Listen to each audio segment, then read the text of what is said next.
God damn it. Should give me a little.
What the hell kind of music is this? What's going on here? I know it's Friday the 13th, but you're a freak, son.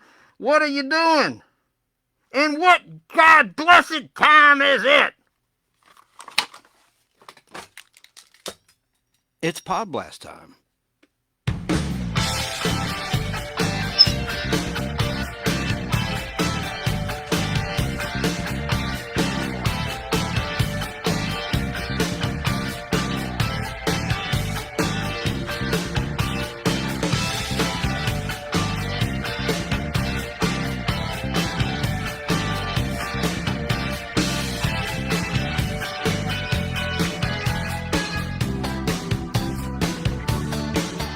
Yeah, it's not Sunday. It is Friday the 13th as I record this. I have an action-packed weekend, so I wanted to knock this out. Hope you're having a good one. Hope you're staying safe. Hope you're not being superstitious. I'm a big fan of the Friday the 13th movies. In fact, I got a trivia question for you pertaining to Jason Voorhees, the villain in Friday the 13th, Part 2, starting in Part 2, which had its 40th anniversary on May 1st, 2021. Earlier in 2021, it's already 40 years old, and that was the first movie, of course, as most Friday the 13th aficionados know, that had Jason as the killer, because his mom, played by Betsy Palmer, was the killer in the first film. And what we're going to do today, got a couple ghosts that are going to be my guests today on the Podblast. This is from WTZA AM and FM Atlanta Radio.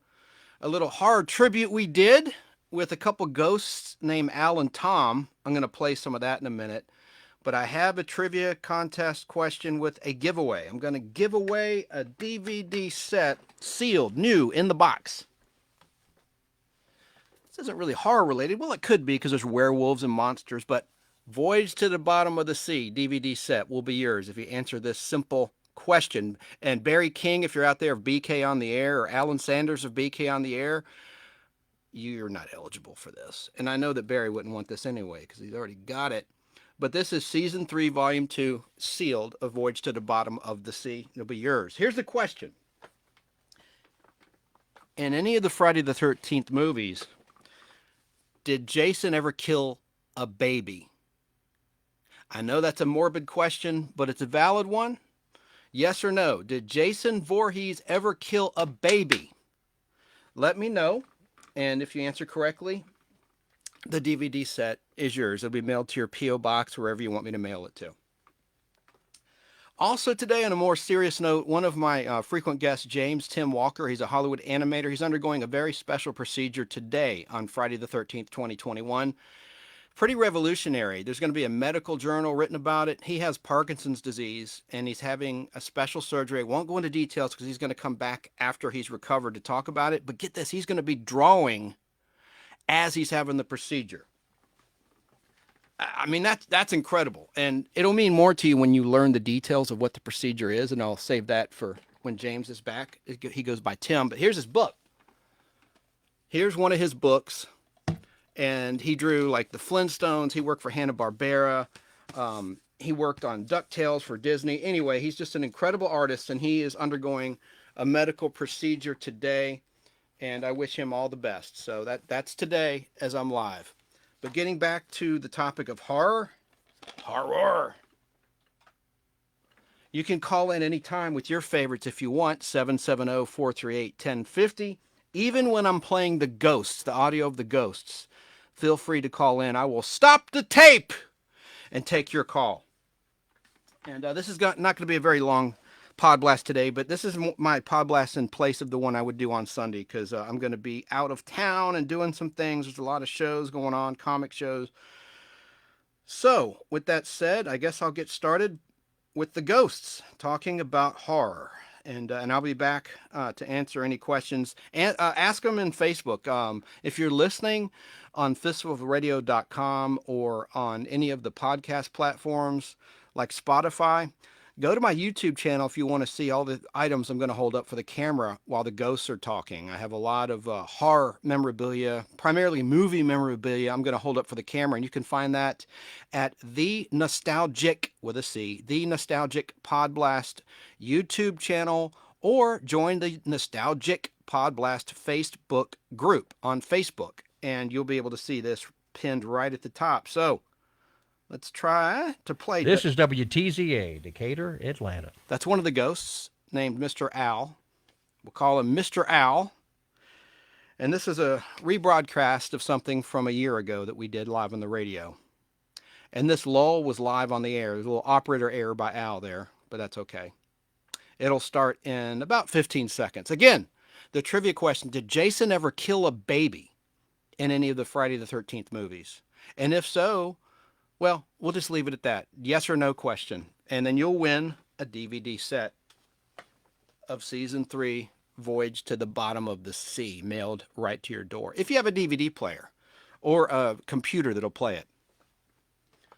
Hey, fellas, you know what time it is? It's Podblast time!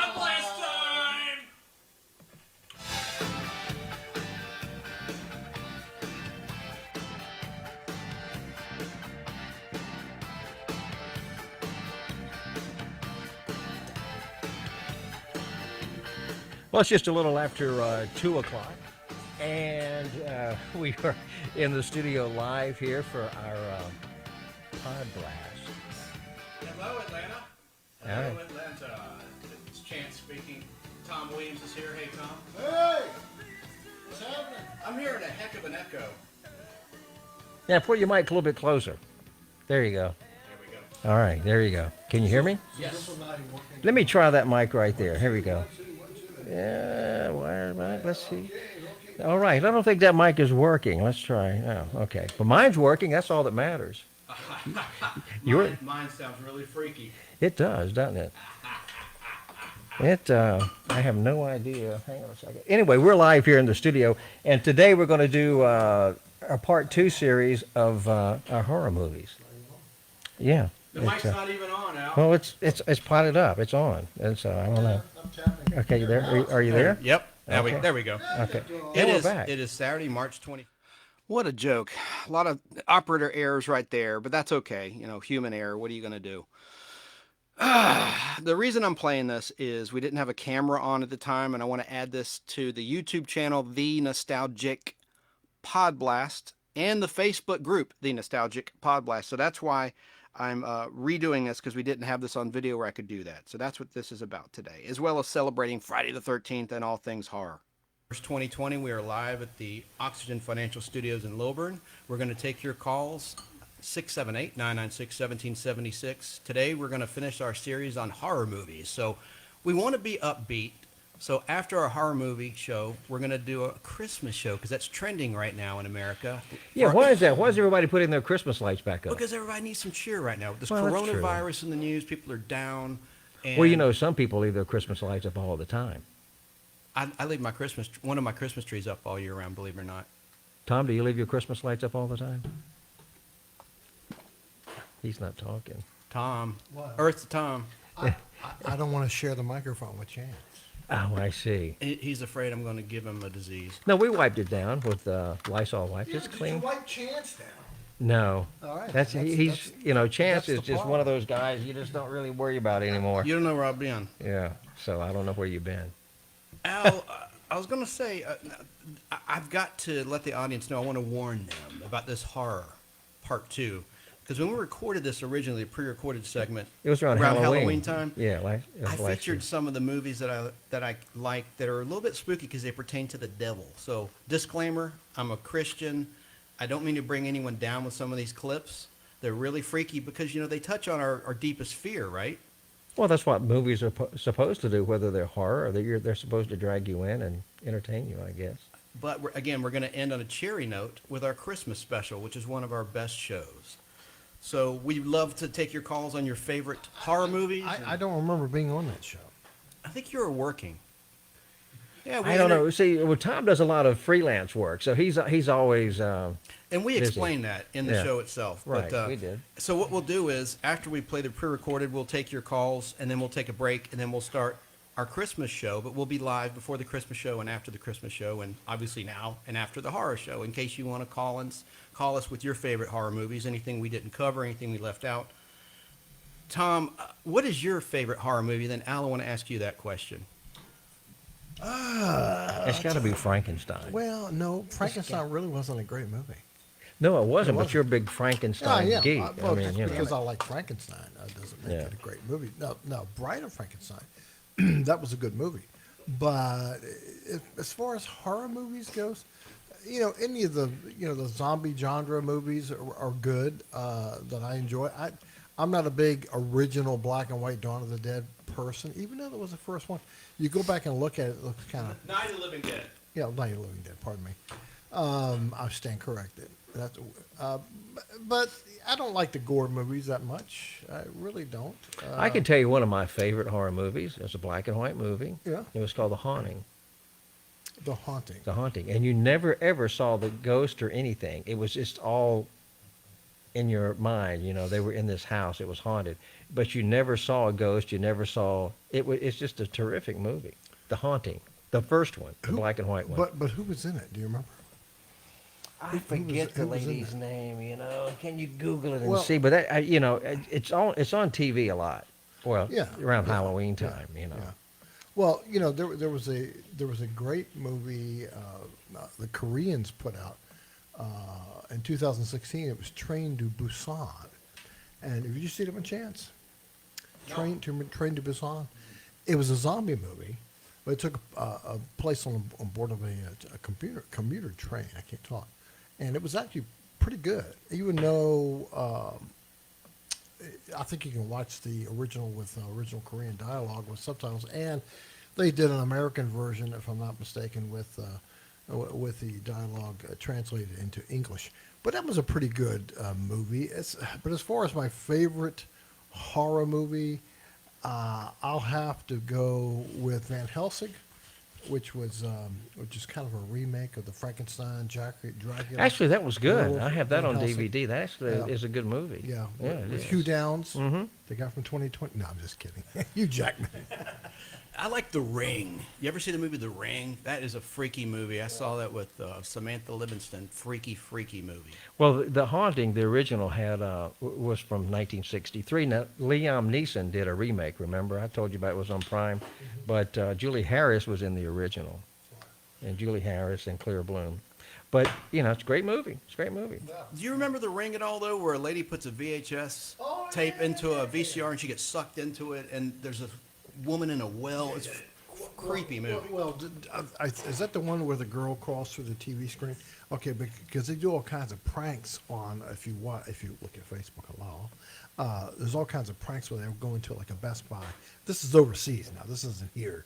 Well, they'll go overseas and they have all the monitors, and they'll take one of the monitors and put a fake one in there, and put a backdrop in there, and she'll crawl in there. And Right. they'll be trying to sell a TV set, and he'll walk away for a minute. They'll be looking at the TV set, and all of a sudden she crawls through, and everybody runs and screams. It's great. I got one for you. I See Dead People. I didn't care for the M. Night movies. The Boo got you, where there'll be the cheesy You talking about The effect. Sixth Sense? The Sixth Sense, but there's also movies where there'll be someone behind a curtain and a little alien hand. It looks cheap, like a rubber hand will come out, and the audience goes, woo! That's what it was.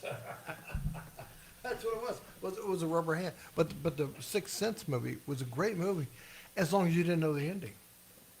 Now, if you got And it was spoiled. Well, if you know the ending, I mean, that means you don't want to watch it again correct, at some point. correct, you don't, because you now know all the stuff in Well, there. so I have the DVD, so I shouldn't watch it again. No, I'm just saying Oh. I would not want to see it again. That's just my opinion.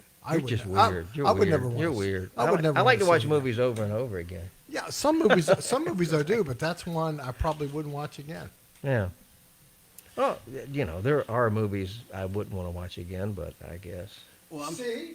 while you guys are hunkered down in your homes, we hope to give you some good ideas of movies to watch. That's the purpose of today's show. Scary movies, and I'm sure people are more in the upbeat mode, want to watch some comedies and whatnot. But The only one- thing, I just don't like gore. I don't like, the Friday the 13th movies and that sort of stuff. I don't care for those I at say I all. love that. Well, you're from a different. You don't have to make those sounds, but Yeah, I do. you're Actually. from a different generation. See, Now, one of the freakiest ones were the Omen series. We talk about that in the show, in the pre-recorded segment. But the second one was really freaky. Damien, that's the one that had Lee Grant. Damien! He was an adolescent, and they talk about famine and all the things that's going on in the world right now, Right. or potentially going on. And, that just really hits a nerve. So you might want to avoid the Omen movies for a bit. I didn't care for those too much. You like those, Tom? Damien! I had a 16 millimeter scope, low frayed print of The Omen, the first one, and what was great about me and Hooten was sitting and watch it, but it had a green emulsion line down the middle of it. so That's why that- digital is so much better than film now. Well, yeah. You remember who directed that? He said it had a green line in the Richard Donner screen, directed like that. film That would was do one- in a that was theater. big hit. No, it was a big hit. No, it was a big hit. Lee Remick and Gregory Peck. Yeah. But, well, are we ready to start the pre-recorded so we can get back here live? Yeah, we can do that. This is Horror Movies Part 2 that we recorded last Halloween. Yeah, that's right. It was at the end of September, actually. We were ahead of the curve. And then we'll be back here live. I am William Castle, the director of the motion picture you're about to see. Oh, really? I feel obligated to warn you that some of the sensations, some of the physical reactions which the actors on the screen will feel will also be experienced for the first time in motion picture history by certain members of this audience. That's you, Chance. I say certain members because, well, some people are more sensitive to these mysterious electronic impulses than others. Definitely Al. These unfortunate, sensitive people will at times feel a strange, tingling sensation. Ooh, just like on Friday night. Others will feel it less strongly. But don't be alarmed, you can protect yourself. At any time you are conscious of a tingling sensation, Yeah. you may obtain immediate relief by screaming. Or farting. Don't be embarrassed yeah. about opening your mouth and letting rip with all you've got, You mean farting? because No, the no. person in the seat right next to you Shut up. will probably be screaming too. And remember this, Remember. a scream at the right time may save your life.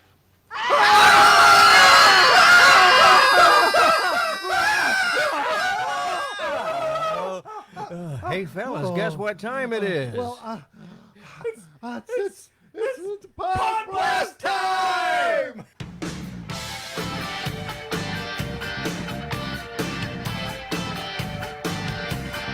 I'm scared already. I'm frightened as crap. I mean, Good that guy God, the that guy was- Tingler's in the room somewhere. I know. You know what? Your chance is either the Tingler's under your chair or that's the biggest damn cockroach I've ever seen in my life. That's one of my fears. I hate You know the funny thing. I'm not afraid of snakes. I'm not afraid of spiders, but I hate roaches. Well, yeah, roaches aren't, Give me the damn creeps. but they're crunchy. Oh, man, we're eating this Oh, and crunchy, and thin and chances- crispy pizza yeah, chances with eating a black thing- olives on it. It looks like friggin' roaches. That's right. That's right. Ooh, It's a bug pizza you had today. it's Yeah. a bug drop pizza. That's what it is. Yeah. Hey, you got some spooky music, Al? Spooky music. Like dark, something dark? No. Like Ooh. this? Yeah. Oh, great. Is Barnabas Collins gonna Set the come mood, in? Al. Set the mood. Go ahead, Al. Set the mood. See if you can do that. Set it, Al.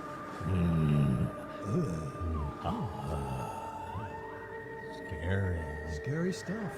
So that's from Chance. What was that from? Dark Shadows, which was like a soap opera from 1966, I think it was, black and white, but it was about vampires. Yeah, it was. It came on every afternoon on ABC, and I ABC. watched it every day when I got home from school. It came on at 4 o'clock. I wasn't around then, and it 4 wasn't o'clock. really syndicated, so I have never really seen it.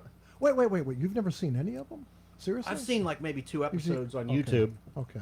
Yep. Yeah, because they started in black and white and then went to color, Right. and it was all shot on videotape, just like a soap opera. It was exactly like a soap opera, except a creepy soap opera. And like those unfortunate Twilight Zone episodes they did on videotape in season 2, but that's another topic for another day. That didn't work Another too well pod either. blast. Yeah. I love Dark Shadows, though. Well, Barnabas Collins made it and made the show, I think, personally. And they had a movie, Well, yeah. called they did. House of Dark Shadows, I believe. Yeah, but that was after, wasn't that? After that was the much- TV. Johnny Depp, right? That was, no. Barnabas Collins, Jonathan Fred was in the movie, too. Yes. Yes, Yeah. it was a movie adaptation after After the TV series went off. concluded. Yeah. Kind of like when Batman went off or was close to being off, they did a Batman movie. Same with the Munsters. They did the same thing. The Munsters had already wrapped, and they did a movie, Munster Go Home. Same, just the frickin' studios trying to make another buck. And not necessarily the best scripts in the world. Okay. But that's what they did with Dark Shadows. I don't even remember seeing the movie. Al, do you remember anything about? See, I don't even remember anything about that movie because I didn't. House of Dark Shadows? Yeah, I just don't remember. I have a nice one sheet from that movie, actually. And guess what, folks? It's probably for sale this week only on eBay. I need to sell it. Yeah, I need to raise some well, cash. Yeah, you should. But we didn't. This Chance brought up last week when we concluded the Pod Blast. We didn't even touch on the schlock movies, the William Castle stuff, who opened our show, Hammer Horror. and that was from the Tingler, 1956, and Vincent Price was in it, and it was a great campy movie. They would wire the chairs and some chairs in the theaters with the little electrodes and give you a little mild shock, and it was pretty fun. The ladies loved it. They screamed in the theater because I remember it. I remember seeing the headlines. Well, let me rephrase it. Famous Monsters of Filmland magazine, they talked about it and stuff like that. Obviously, in '56, I was just a little tyke, so obviously I didn't go to the movie to see it when it first came out. Al, you're old enough to remember that. Al, going to the movie theater and seeing it, didn't you? I was a kid. I got pizza in my mouth. No, I do remember. Yeah. Yeah. Well, that's anyway. It was quite the movie, and William Castle was the king of schlock as far as these amazing little intros. I guess he got it from Hitchcock. That's all I can say. But he was the master. I hear you eating, Al. Can you please kill your mic? I'm not eating now. I hear you smacking your lips. Well, last week you were eating milk duds. No, that was like 2 weeks ago. 2 weeks ago, where you eating milk Yeah, duds? yeah. But anyway, that was milk duds. That was a little different. But William Castle was boy. You killed your mic. The room just I turned it off. Went quiet because your mic picks up the air conditioner in the room. Now I'm telling people secrets out of. I need to out change of class. microphones then. Well, you probably do. But anyway, that's irrelevant. But Castle was amazing for his on-screen persona as far as being able to deliver the schlock. And people ate it up back then, man. They ate it up. Now, did you ever see any more William Castle films? Did you ever see The Tingler Chance? I did. You did see it. Yes. What'd you think of it? Well, I thought it was. Well, you don't like cockroaches, so. No, I thought it was okay. Well, did Kind you of get give through me it? the Did you spooks. get through it? Yeah, of course. Yeah, because some It was cheesy. It's a cheesy well, movie. yeah, but sometimes the cheesy movies Movies are like B movies. You know. are fun to watch. All the sci-fi movies Absolutely. that came out, all the so-called drive-in movies that came out, not necessarily monster or sci-fi, but even the dramas and the crap that they have, the cheesy love stories, the teenage movies, and all that sort of stuff. They even had Vincent Price was known to do a few of these movies, so I mean, here's one movie which you might not have seen. Chance, you ready for this? Here Ready, it comes. Freddy. Here it comes.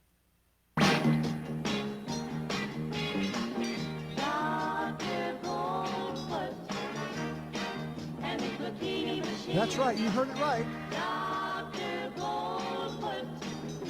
Bikini Machine? Yeah. There once was a man with a machine that Dr. Goldfoot and It's a his Vincent bikini Price vehicle. machine. Whenever he needs a girl on the scene, Dr. Goldfoot and his So I, anyway, I saw that. so you remember American seeing- International. American pictures. International. Yeah. Now, American International was famous for taking movies like this. This movie also had Frankie Avalon in it, for crying out loud. And all the teenagers would go to the theaters and see these types of movies, along with the Annette Funicello movies and those type of things. So, but Dr. Goldfoot and his Bikini Machine, it's out there, and it's in scope, and it's an American International, because they were like the kings of, just like Castle was a king of presentation as far as the king of schlock. Well, American International put out some real crap. Well, it wasn't crap, it was fun crap. They had so many titles in their catalog of stuff that wasn't even funny, but this was just one of them, and it was and he managed to get Vincent Price in on it. You know, you don't remember it, Al? I do.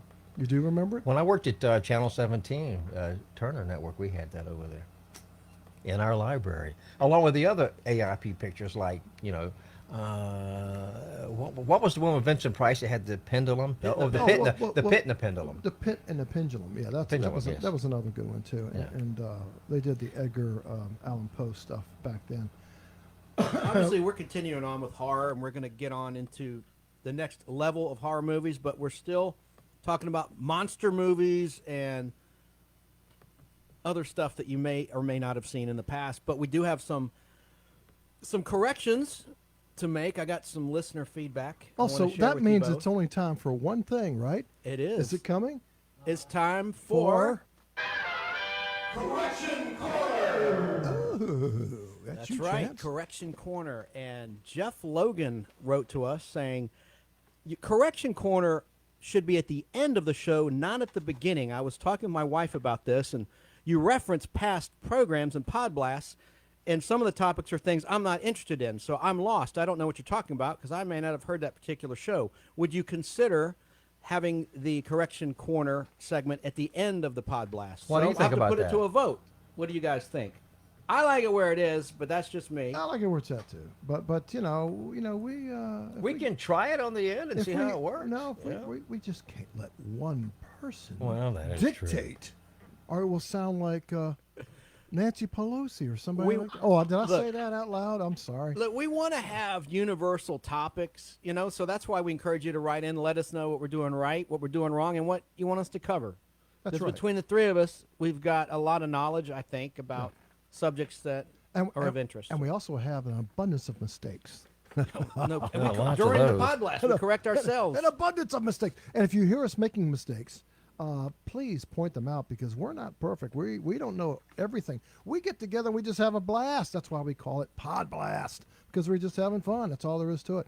And as time goes on, it'll get better and better and better and better, especially with your write-ins and your et cetera. Later on, we're going to have people calling in, all kinds of crazy stuff. Yeah, right, we're going to Chance? do live. That's correct. And remember, our Facebook group is Nostalgic Podblast on Facebook. And we're on Twitter as well. And we just started that about a week ago, and we've already gotten a lot of people joining, like Evan, who's watching on Facebook Live right now as we record this Podblast. And we're grateful for each We and every actually one have of you. a lot of people on Facebook. Good. Hey, what's Look at that. See? Look at them. Hey, Facebook. Look at theirs. I can't see it. From Yeah. my face. But anyway, listen. American International Pictures. Oh, I'm sorry. I interrupted you, Chance. I'm going to shut up. No, I'm done.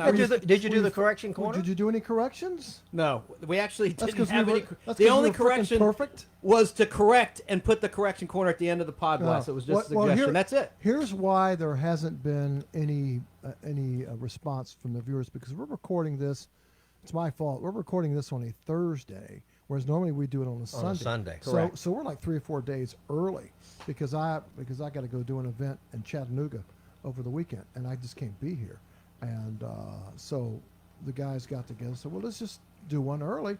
And that's what we're doing. So we haven't had a chance to check the emails and et cetera. And next Sunday on the 13th, I have an issue. Not this coming Sunday, but the Sunday after. It's Atlanta Comic Convention that I mentioned at the end of our last Podblast, and I'll be going to that. Yeah. And then my friend wants to see The Joker that night at the cinema. So we'll figure it out. Oh, We'll The have to get Joker. together maybe on another Thursday night, just that one time, and then we'll get back to our Sunday And- night. And remember, don't go routine. dressed up. They won't let you in the theater if you go dressed up at all. Well- So I don't know what you're going to do. Well, I look like I'm wearing a mask. That's all the what I'm time, saying. and Like, Well, other we're that's than usually that- we're usually dressed up as clowns. And well, as per The Mexican- as- yeah, the yeah, Mexican with the clown. Nacho Libre mask we Yes. had on last week. right. Because remember we took Because we're a them bunch off. of clowns. We took them. Yeah, we took them off. We're And, trying but to- underneath that is clown makeup, and so we're going to have to, pull back on the grease paint, and because Al went to Ringling Brothers and Barnum and Bailey Clown College. He's a I did. He's a graduate, and he went there with Penn Jillette, and Al's a great juggler, just like Penn Jillette. And if you believe that, I got a load of Penn and crap I Teller. want to sell you. Hey, tell ya. by the way, we saw that movie. Speaking of P.T. Barnum, The Greatest Showman. It's kind of a musical, but it wasn't bad. I liked it. I liked it with Hugh Jackman Yeah. and That's P.T. Barnum. Phillips. Boy, we've and- really got Anyway, we're all over. Yeah, Woo, we need to get back onto the man horror. alive. We need to get back to the terror. So as we were saying, American, William Castle's one thing, but American International Pictures, that's James H. Nicholson, and he was a former sales manager at Real Art Pictures Incorporated. Now, Real Art did a lot of redistribution of Frankenstein. If you look, I'll tell you what, if you look at some of the, I want to call them reproduction posters, but let's call them reissue or reissue. Al, what's the other word for them? Reissue and something else. Anyway, Re-release? re-release thing. But if you look at the bottom, Fake posters. Yeah, well, no, they're not fake. If you look at the bottom of the poster, you'll always see it says Real Art, or sometimes they'll redo the poster a little bit and it says Real Art Pictures. But anyway, that's who he was, and Samuel Zebra Arkoff. And he was an entertainment lawyer. I love lawyers. And we won't Your even- favorite We won't people. even frickin' go there, but so I apologize if there are any lawyers listening. I just haven't had good experiences with lawyers. Sorry, but anyway, they were dedicated to releasing low budget films, and they also did it as a bunch of double features a lot of times, especially at the drive-ins and the picture shows and stuff like that. And primary interest was teenagers. That's who they were. Look at this bug crawling here. Isn't this an interesting There's a bug? moth in this room on the wall Anyway, above that painting. Anyway, they See it? they Parked on basically the wall. they Sorry. basically That's not a moth. You may tell you what it is. No, it's a horsefly. It's a stink bug. well, don't you know what? Can I- Here's- can I- can no, I no, mash no, no, this? no. You don't Grab it. mash them because that's when they stink. Oh, I know that. You knew? Yeah. Do you know that, right? Okay. He All right. came in when Tom came in. Just what the heck is He- that he- supposed What are to you mean? implying, sir? He was on Tom's back when we came Oh, in. yeah, right, That's right. the only way that stink bug got in All right. here. So anyway, I think it's from my pizza. I don't know. oh yeah, It's that's not what a it is. black olive. This thing's loaded with stink bugs. So anyway, the teenagers, stink I bugs. the guess Pizza teenagers. Hut won't sponsor us See, now. I'm trying to stay on topic, and you sorry. guys are talking All about right. stupid bugs. Well, he on brought the wall. bug up. I What- did. Well, no, he didn't eat the bug. He didn't bring it up. So anyway, the 50s, the 60s, and the 70s, and so they just released it to the theaters, and their first release was The Fast and the Furious in 1955, and that wasn't even a horror movie. But listen to the title, The Fast and the Furious. That sounds familiar. Doesn't that sound familiar? That But- sounds like it could be a franchise. Well, That's catchy. it does. It does. And Someone then ought to make a movie series these days called Fast and the Furious. well, sure, but somebody should do that. But maybe they'll do it. They released things like Edgar Allan Poe's The Raven with Vincent Price, Peter Lorre, big Boris fan. Karloff. I'm Yeah. a big fan of Edgar Yeah. Allan Poe's writing. And they call it the macabre masterpiece of terror, which scares us all to pieces because they did all that stuff. They worked with cheesy miniatures. They did everything they could to get their movies out there on the cheap as much as possible. Roger Corman. That's what I was about to. We're on the same wavelength. Yes, Sorry. yeah. Roger Corman and Alex Gordon were the principal film producers, and sometimes Charles B. Griffin wrote many of the films that came on early, and of course Arkoff's brother-in-law Lou Rosoff, who later produced many of the films he had written. But anyway, they had a whole stable of cheap people. We'll just call them cheap people, trying to get stuff done as cheaply as humanly possible. And they had a number of actors. Sadly, let's just call them B actors, or some people might call them has-been actors. Oh, under that's not contract in nice. the 50s. You know, John Ashley, Faye Spain, and Steve Terrell. Okay, how many of you heard about that? Let's see a show of hands. And no one raises their hand. So, Al did. well, of course Al does because Al's old. But that's beside the point. Ha ha ha. Well, we're just having fun. But the AIP, they were actually, here's the interesting thing about American International. They were the first film company to use focus groups. Can you believe that? They polled American teenagers about what they'd like to see, and they even used a lot of their responses to determine the titles, the stars, and That's story interesting. content. Can you believe that crap? So that's why, in large part, why you have a shooting title and then it'll get renamed for the Yeah. release. Well, they have working titles in all movies, but yeah. I worked on a some- movie. It was called The Wettest County in the World. It was Right. about prohibition, and they Right. renamed it Lawless. All-star See, there you cast, go. great movie. I had a little bit part. That's actually a Tarring good and movie. feathering a bootlegger. We watched it. Yeah. Yeah, But yeah. Jessica Chastain's in it. Tom Oh, wow. Hardy, big names. Anyway, But it's I, a good but movie. I, but I, blah, blah. Shia LaBeouf. Blah, I cannot talk. I talk like Professor Molte now. AIP would question their exhibitors. Now I do sound like Morte. Sorry, Shane. And exhibitors would pony up to 20% of financing for some of the movies. So, what do you think about that? I mean, it's just, wow. That That's what I think of that. well, That was a that's- good one. That was a good one. I'm sure our listeners appreciated that very good, especially if they were listening in their car. I'm kidding. I meant no disrespect. I'm learning a lot. Please keep going. Well, I don't know that I want to if they're going to be burping like that.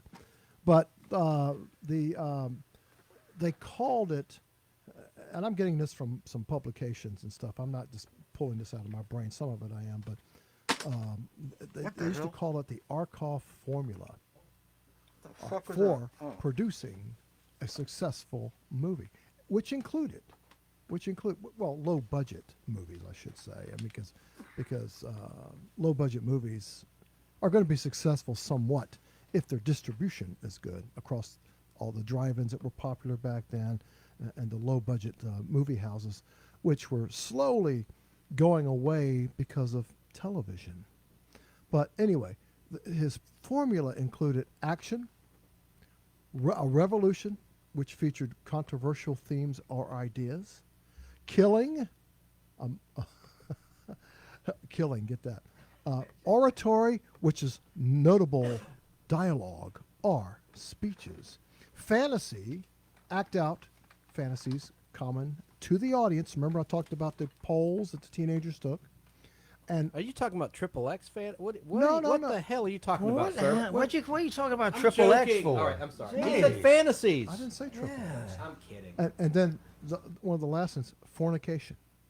See? Which What? wait, fornication, which is sex appeal for young adults. See? See? Mr. Engineer Al Hardy. See? So that's exactly what it was called. And It's la- art. Yes.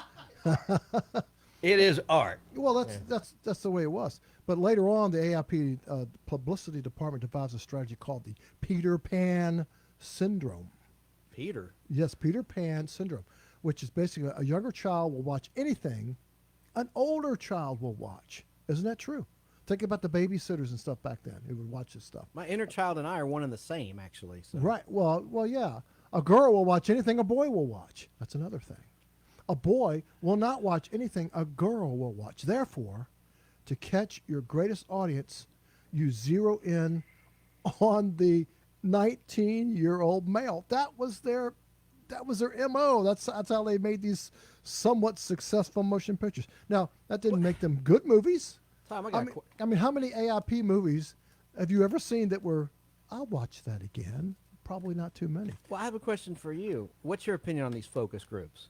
Do you think it ruined art or enhanced it? I personally think it ruined it only It's to corporate, right? It's very corporate interference, very- studio yes. interference. It I ruined think so. radio. Yeah, I think it does because I'll give you a quick example. Even at where I work, we did 6 pilots to a show back in 2010, and the reason we did 6 pilots because they kept throwing it to focus groups. And they said, "Wait, no, we don't like That's six, excessive, six. man. We like this because you do this," and then we redid it and redid it, and It's a then waste they of showed money. it to another focus group, and they said, "No, we like this, like that."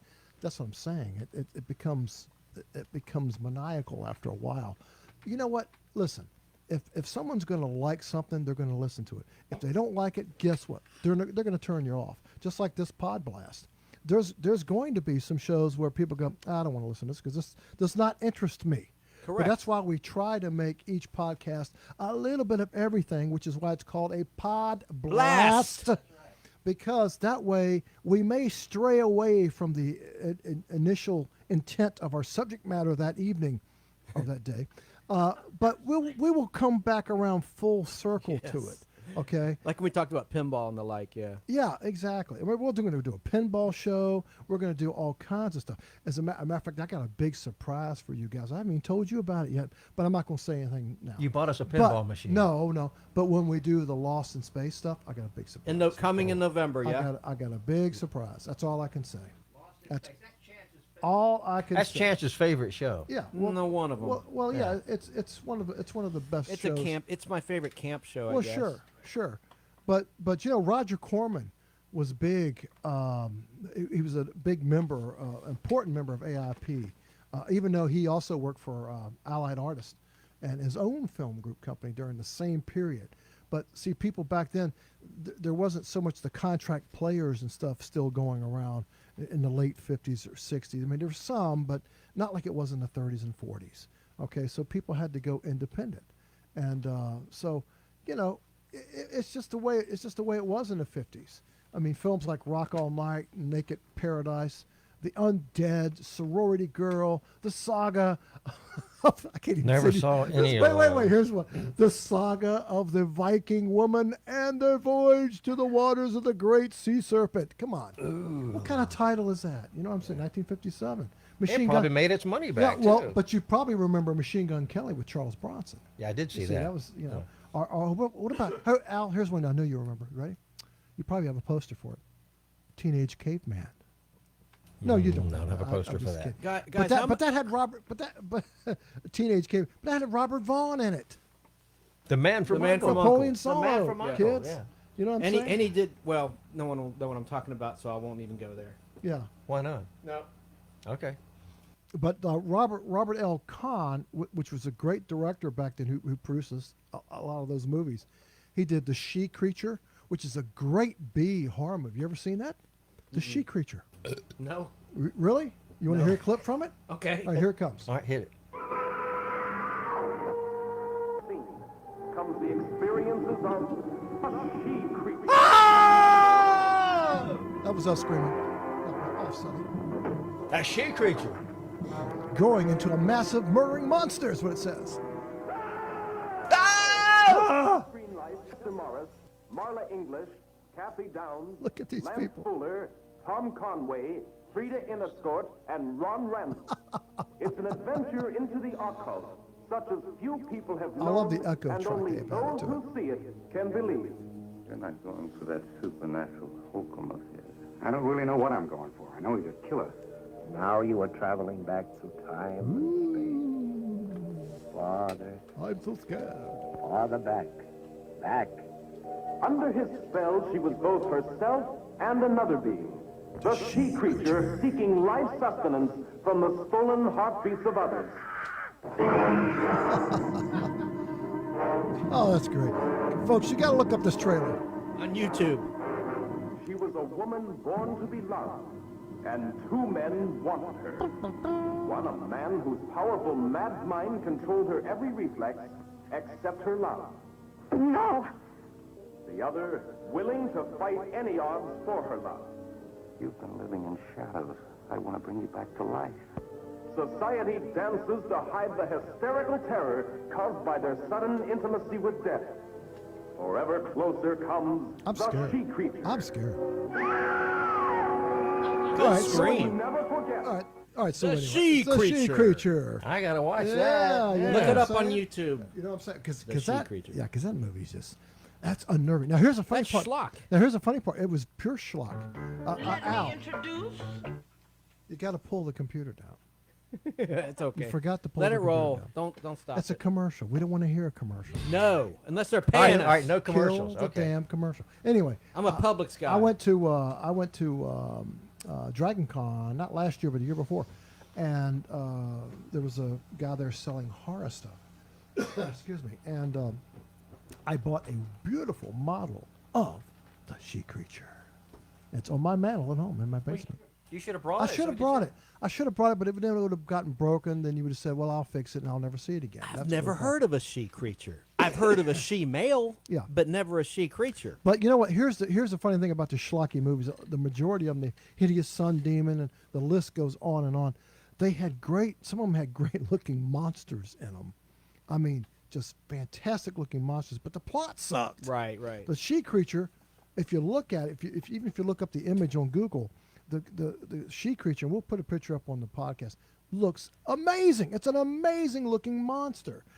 Picture the creature from the Black Lagoon, excuse me, and just add to love that that like monster. 100-fold. 100-fold. Just add the craziest Text me a picture. things. I'll post on the Facebook page. Yeah, I'll do that. Yeah, I will do that. But it's Nostalgic Podblast on Facebook. Sorry. that's right. That's all you got to do. And we'll put up some of these pictures. We will even put a side-by-side picture of the she creature and Al Hardy, and you can do the comparison yourself. Oh, well, please do. Please do. Be- I want to see what I look like compared to the she creature. You will be amazed at how much Al looks like A the she creature?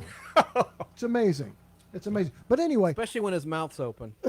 yeah. But all these movies lead up. Now, here's the thing. Back in the 50s and 60s, there was a schlock movies. And like I said, American International, even Columbia Pictures, they did the Tingler, they did the William Castle stuff. They were the schlock film companies of those movies.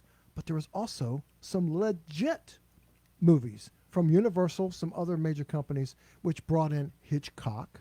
Yes. stuff like that. Psycho. Hey, I want to ask you, did these schlock movies make any money?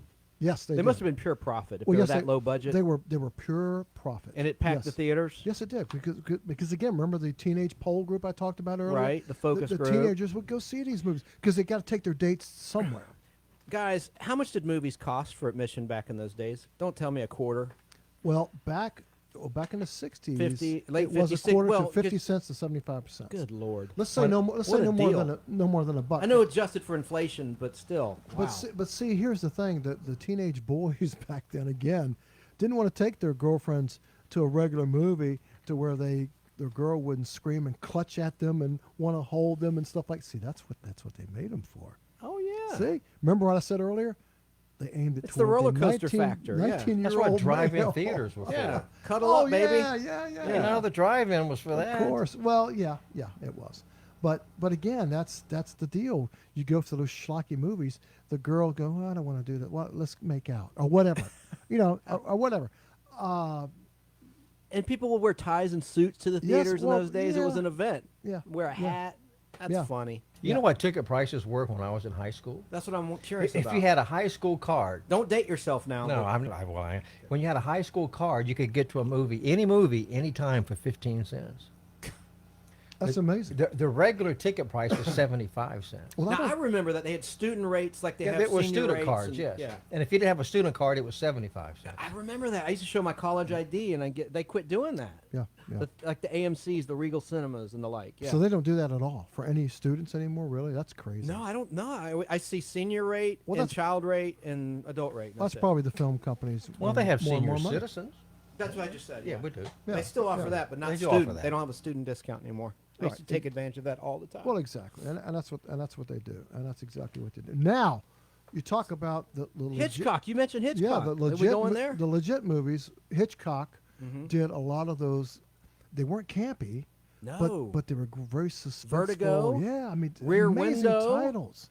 North by Northwest. That was suspense more than Yeah, horror, but and his I most- love North by Northwest. his most- Martin Landau's in it. Small part. Exactly. Small part. And his most The famous villain. movie, I Was a Teenage Werewolf.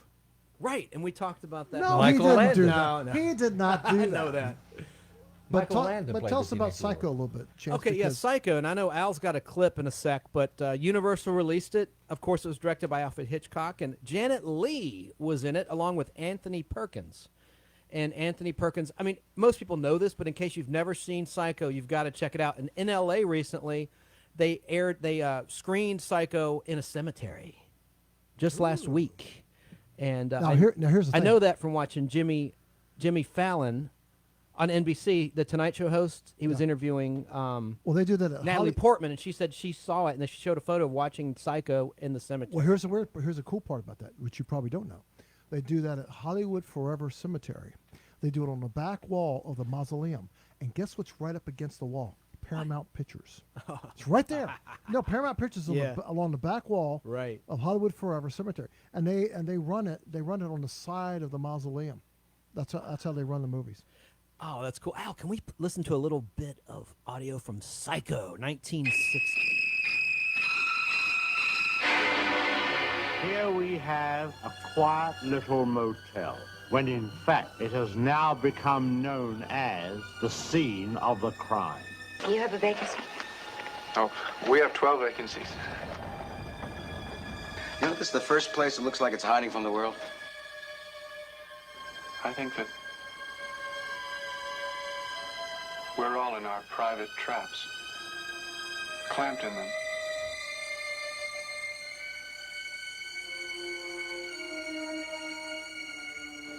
And none of us can ever get out. Is anyone at home? Oh, that must be my mother. Is anything wrong?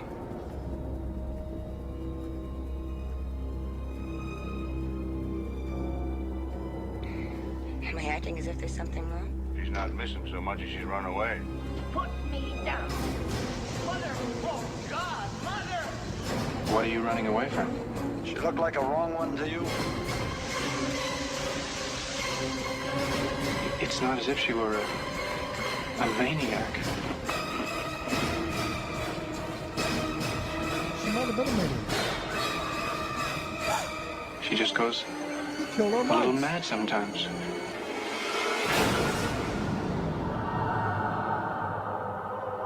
Why, she wouldn't even harm a fly. Now She that wouldn't music even harm a was by fly. Bernard Herrmann, who also had done the Twilight Zone around that same time. In 1959, he did the first opening theme, which was a different theme. The do-do-do-do-do-do-do. Anyway, Bernard Herrmann, as I said in the last Podblast, I think music really can make or break a horror movie. Well, sure it can. And Bernard Herrmann nailed it, as did Harry Mandrafrini. I never can pronounce his name in the Friday the 13th movies, the early ones. Anyway, so Psycho, big monster hit. Everyone went to see it. Big shock twist ending that we won't spoil here. Everyone knows the ending. Yes, Herman But- Munster comes out. Because it was on a Universal lot, quite literally around the corner from the Munster Mansion. I took that tour back in 2002, the Yeah. Universal lot, and Yeah. it's all there. Yeah, it's it's all great. still And there. I recommend everyone, if you're in California, to go to Universal Studios. That's right. You'll see Beaver Southern Cleaver's California. house. You'll see Beaver Cleaver's house is on that street where they shot the Ghost of Mr. Chicken. It's fantastic. They still got the Psycho house up on the hill, which is very cool. Which You're is right. very, very cool. And that brings us up to phase 2 of the horror movies. Now, we've talked about the monster movies, and there's, we had like Supernatural horror movies. We had. I didn't care for some of those. Yeah, I mean, that, what freaks me out personally are the movies that involve the devil. You know, and God. Well, you know what the biggest movie about the devil was, don't you? Oh, It have to be The Exorcist. The Exorcist. 1973. Yeah. Oh God, that movie scared the hell out of me. Linda Blair played the little girl who's possessed by the devil itself, and the voice of, I mentioned this previously, of the possessed Linda Blair was Mercedes McCambridge. And do you have any audio of The Exorcist or the music or something? Just let's enlighten people with this terrifying. Is your head going to spin devil around, speak. Chance? It might. You never know. Just keep the pea soup to yourself. Somewhere between science and superstition, there is another world. The world of darkness. He's killed my mic again.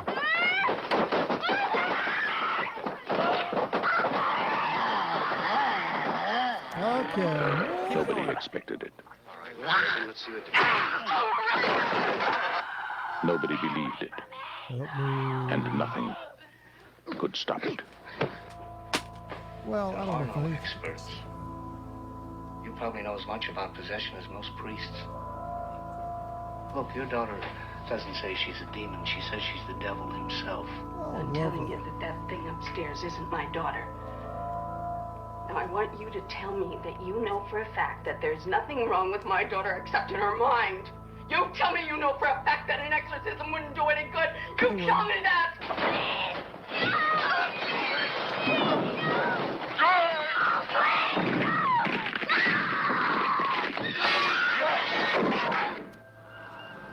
The one hope. The only hope. The Exorcist. Yeah, right. Okay. All right. You know, Okay. you know the All the right. narrator on that trailer. Okay. It's the same narrator who did Jaws. All right. That's Okay. right. That's right. Did you like The Exorcist? All right. Okay. I hated it. That's just it freaked me out. I didn't care for it We- especially. Our good dear friend Tom Hudgens had a print of that back then. And Uncensored? Yes, we're talking back then, and we Mhm. watched. Wonder it, where you got that from. And we watched it, and he had a rep over from K Guitars, which I don't even know if they're still in business, but he had him over, and he had never seen it. He wanted to see it, and that guy was sitting there the whole time going, help me, because he was scared. He was genuinely scared. Never scared me. I thought it was. I'm sorry. I thought it was kind of stupid, but that's just me. It's been parodied a lot in well, movies, yeah, like yeah, Zapped yeah, from yeah. 1982, a R-rated like sex comedy. There was a funny. We watched that on film. Remember that, Al? Zapped, and they had that What was parody. that? What they was had, that noise? That was Tom That was fooling me- around that with his was- mic, that was me making it creak making- intentionally I to be see. spooky. Oh. Spooky. But remember, we watched Zapped, and they had that parody of The Exorcist. Anyway, so you had The Exorcist. It was a tremendous success for Warner Brothers Pictures. Thank you for the clip. Go out and either stream it or buy it from Warner Brothers Home Video. And then in 1974, and this movie just celebrated its 45th anniversary, you had the Texas Chainsaw Massacre. Toby Hooper. Where's he that chainsaw? Where did I in put it? Smithsonian Institute. It was a $300,000 budget, and it yielded a tremendous, tremendous return on investment. It was a big success. Not my cup of tea, but I love horror movies. I'm not chicken. I'm not, blood doesn't scare me. Doesn't freak me out. Just the devil movies, like Exorcist, always do. But Texas Chainsaw Massacre, great movie. That brings us up to, Al, 20th Century Fox's smash hit. Wait a second. What's this? What are you doing over there? Hey! I'm starting up my chainsaw. All right. Chance, you better run, bitch! You better run! Okay, I'm sorry. Nice. Put that nice, chainsaw nice. away. I'll put it away. Hey, man, I went down to Orlando, and they have Universal Studios Orlando, and they have, like, all month long in October and leading at the end of September, they have Halloween horror nights, and people run around with chainsaws chasing you. I went in September 2016, scared the hell out of me. And they had a Walking Dead exhibit. Yeah. They had Halloween 2 at the time. I don't know if that's still going on this year, but please, if you're in Orlando, go to Universal Studios. You will have a fantastic time. It's awesome. It's all great until somebody falls and skins their knees and goes, ouch. The girl I went with, Samantha Livingston, at the time, she got really freaked out by those chainsaws, boy. Yeah. And well, by the way, when she was the first movie she saw in the theater was The Exorcist. you're touching me. Stop it. Okay. I'm sorry. She saw it as a You're the little girl. sensitive one, I She saw see. it as a little girl. Yeah, her parents took her to see that when she was like, I thought I it think was she was an like 1 year R-rated old movie. or something. Okay, Well, see, well. you could take kids to movies. I don't know. if- It might have with been a parent. re-screening With or a parent. re-release. I don't know, but that was the first movie she saw in the theater. Can you believe that? When she was like 2 years old, she thought it was a comedy. She told me. Anyway. Oh, come on. That's what The she Exorcist said. got so much publicity. We knew it was about, the devil and exorcism. They had that gross scene. I won't go there, but I guess the cross. I'll just leave it at that. It was disgusting. I don't think the Catholics liked it too much. No, but Texas But Chainsaw it Massacre. was the Catholics that Well, you got know, rid of the devil. Well, you know that the statue, that backlit statue of Satan, it's in the movie. Yeah, creeps me out. They now make that as a resin figure that you can buy. They're Oh, how coming out with it. nice! How lovely! Yeah, isn't that Lovely, crazy? lovely. But you know what, Al? Listen. What's listen. that?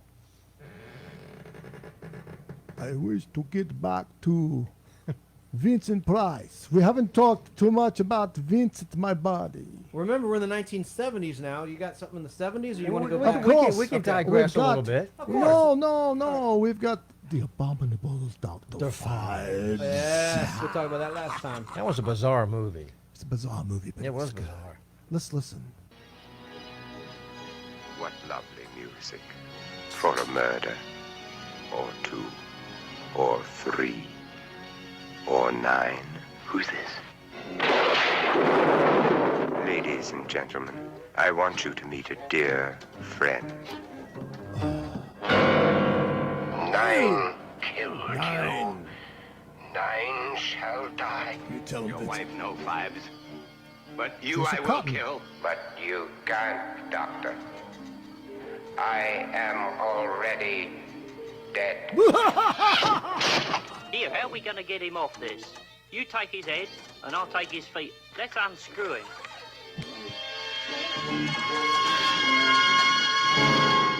Dr. Phibes, who samples the finer things of life in his own inimitable way. So anyway, And the trailer goes on and on, but that's just a little teeny tiny taste of the I love amazing. his voice. Speaking of taste and Wonderful. tiny, Vincent Price. you know who would have been a good sponsor or a good product placement tie-in for that film? Dr. Pepper. Dr. Pepper. Oh. Dr. Pepper. Yeah, Dr. Phibes, Dr. Pepper. I don't Oh, know. Yeah, but then they would have been associated with all these murders that he did. He did like 9 or 10 murders, and then they did several other Phibes movies because that one, as schlocky as it was, That trailer looked cool. well, that's what trailers are designed to do, is to make things look cool. But as often as Price appeared, and he had this great makeup, he had a mask over his face, and you never saw his mouth move and blah blah. It was kind of creepy looking, but. Can I spell this so people can search, or you spell it out? No, go ahead. The Abominable Dr. Phibes. Phibes trailer. Look that up on YouTube. It's really a cool, freaky trailer. Yeah, it's only a couple minutes, so it wouldn't take up too much of On your YouTube. precious time on YouTube. But Price did those movies. He did a lot of TV stuff as well, and promotional stuff. But he was also a very good cook. He did quite a few cookbooks. Do you have one? Do you have one? I of his don't. cookbooks? I was aware of that, but I Yeah. don't have any of his cookbooks. He was quite. They sold a lot. I know that from just watching Yeah. him on Johnny Carson on Yeah. Antenna TV, a rerun with, and he was promoting a book. Wasn't he a painter, And an artist? Johnny too? Carson mentioned Yeah. how successful the book sales have been. Yeah. But he did several, and his daughter now tours a lot of the convention shows, and we could probably get her on at some point. But she has some great. She wrote a book about him, and Vincent Price, A Daughter's Biography, and you know what? It's now available in paperback, and it was written by Victoria Price. That was Vincent's daughter, and she traces her father's 65-year career, because he started in radio, just like a lot of the I love radio. the old or even Karloff was on the radio. I'm not Old 100% radio. Yeah, I'm not 100% sure Bella was on the radio because he was kind of hard to understand, unfortunately, back then. But he did Broadway, television. Price did everything, and he was a consummate gentleman. He was Jack Benny's nemesis on like 3 or 4 shows. I had him on film, and he always thought Jack Benny was he thought so much of himself, and he really wasn't a very smart man, and that's how he played it, and it was great. They were great friends. Now, don't get me wrong. Just like Jimmy Stewart and Benny were really good friends as well. That's why he was on the show so much. But the book is called Vincent Price, A Daughter's Biography, and it's actually very, very good. It's even got a foreword by Roger Corman. But it's a good book to look for. As a matter of fact, as I'm looking at it, you can get it for $12.09 right now. That's fairly cheap. On Amazon Prime. Why am I giving them a free ad? A free pop or whatever. Well, maybe we can use it for a everyone knows sponsor. Amazon. Well, everybody knows Amazon. But you know the price. Like the air you breathe. Well, yeah, of course, the air you breathe and all that sort of stuff. But they did the Abominable Dr. Phibes. He did. Well, I think it was 3 other movies. He did. It's right here. See, I didn't know they had sequels. Yeah, of course they did. I know the original. Yeah, the Abominable Dr. Phibes. That was 1971 because we were in the 70s just a little while ago. Correct? Yeah, we're in the 70s Yeah. now, baby. Yeah, baby. So and then of course, in and around this time, Dr. Phibes Rises Again, which was the sequel. That was 1972. Go figure. So they must It's have like been the- successful, It's obviously. like the next year they did a sequel. And that, wait, I'm not done yet. No, I'm sorry. Yeah, I am done. That was it. I just want to add thought that they when did I a was a third kid one. in the library, I'm talking elementary school, the monster books were my favorites, the ones that had pictures of all these monsters, and Dr. Phibes always was one of my favorites. Well, that's a cult film now. Yeah, I love anything with a skeleton or a skull. Like in the Omega Man with Charlton Heston, the last man on Earth, he pulls back. He finds a bed, right? And he thinks there's going to be some people underneath, and he pulls the covers back, and there's all these skeletons that are all decomposed bodies. It just always spooked me when I watched it in reruns. Oh, anyway, yeah. Well, I mean, it's movie reruns. There's Tales of Terror, Mask of the Red Death, The Oblong Box. The title's House of Usher. We talked about briefly the Pit and the Pendulum, The Haunted Palace, which was a great. That's a good one there, Yeah, Haunted great. Palace. That's a Yeah. great movie. Yeah, The Conqueror Worm was another one. I mean, there's just so Madhouse. I mean, when did he pass away? When Vincent Price. Vincent Price. Gosh, when did he pass away? It wasn't. Some years ago. It must have been in the 80s, no? It didn't seem like it was that long ago. But Was that on? Well, it was actually October 25th, 1993. He was 82 years young. He lived a long time. Yeah, born 1911. 1911. He was actually, Al, he wasn't so much a painter. He was an art connoisseur and collector. That's what it was. Okay. That's what it was. Like Red Skelton was a collected painter. art. Yeah, Red Skelton was a painter, and people like that was a painter. Even Larry Storch paints now. It's kind of like when Tony Curtis started painting right before he died. It's like these old actors, they don't get hired as actors anymore. So what can I do? Well, I guess I can paint. So that's what a lot of Tony And Curtis. some presidents too. Well, some I don't want to presidents, mention too. names. Bush. I don't want to mention names. No, Bush. He's a We're going to painter. alienate. We're going to alienate people. But you're right. Yeah. George W. We're talking about. His So what- paintings. Actually, his paintings aren't bad. I'll So say. what does he do? Just paint big The giant paintings aren't W's? Is that what he does? Actually, he paints He portraits. paints portraits of yes, human of people. beings. People. Really? Yeah. How do they look? They look Actually, like they They look look good. pretty good. They actually. they don't look like cheesy folk art or folk art. I can't talk. Folk art. I can't talk anymore. That's all there is It to it. looks like finger painting. But guys, there were so many Price films. Well, I mean, for crying out loud, we could spend several shows on it. But he was an amazing actor. Many genres, horror genres. He could also do serious dramatic roles, which he did do, and that weren't necessarily horror. And he was could, funny too. yes, and he could be funny as well. He could be delightfully funny, as well as I'm sure I could find a clip, but I won't digress. I watched him yesterday on TV, Return of the Fly. That's not a comedy, Al. I know, but I said Vincent Price. I watched him yesterday. Well, it's funny that he turned into a fly. Or he didn't turn into a fly. No, he didn't turn into a he fly. David turned- Hedison was the Fly.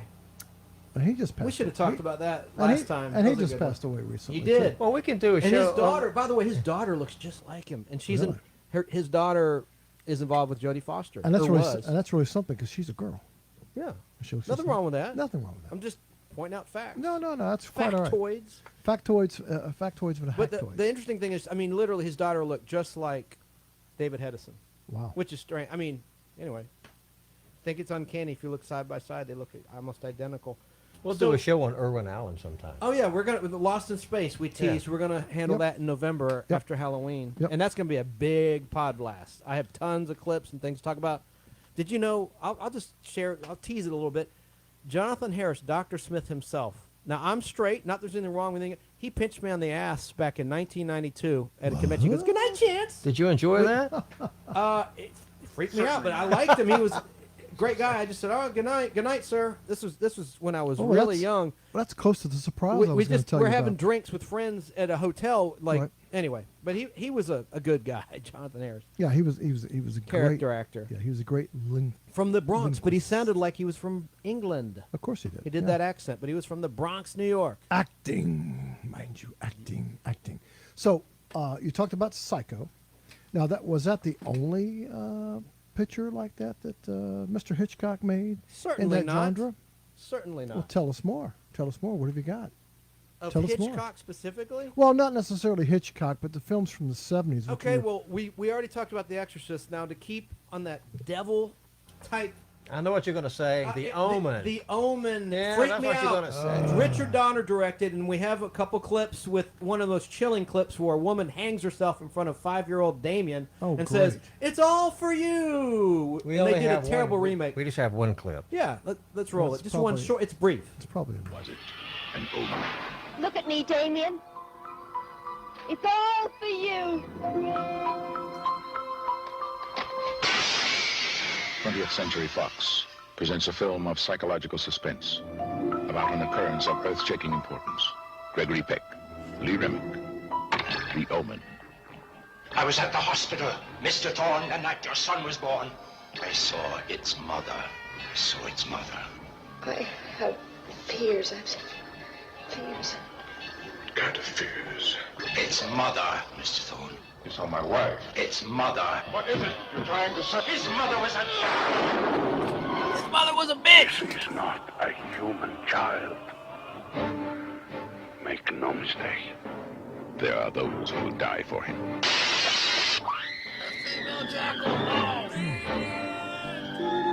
There are those who will kill for him. Who is he? What does he want? Where did he come from?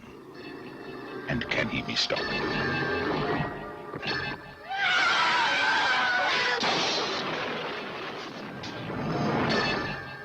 Gregory Peck, Lee Remick, The Omen.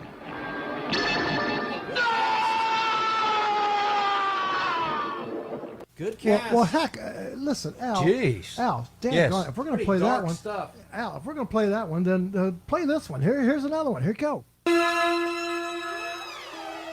Here comes a weird world. Black Sabbath.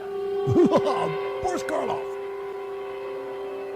Warning, this picture is for people with nerves of steel. I love those screams. Just showed someone's eyeball getting ripped out.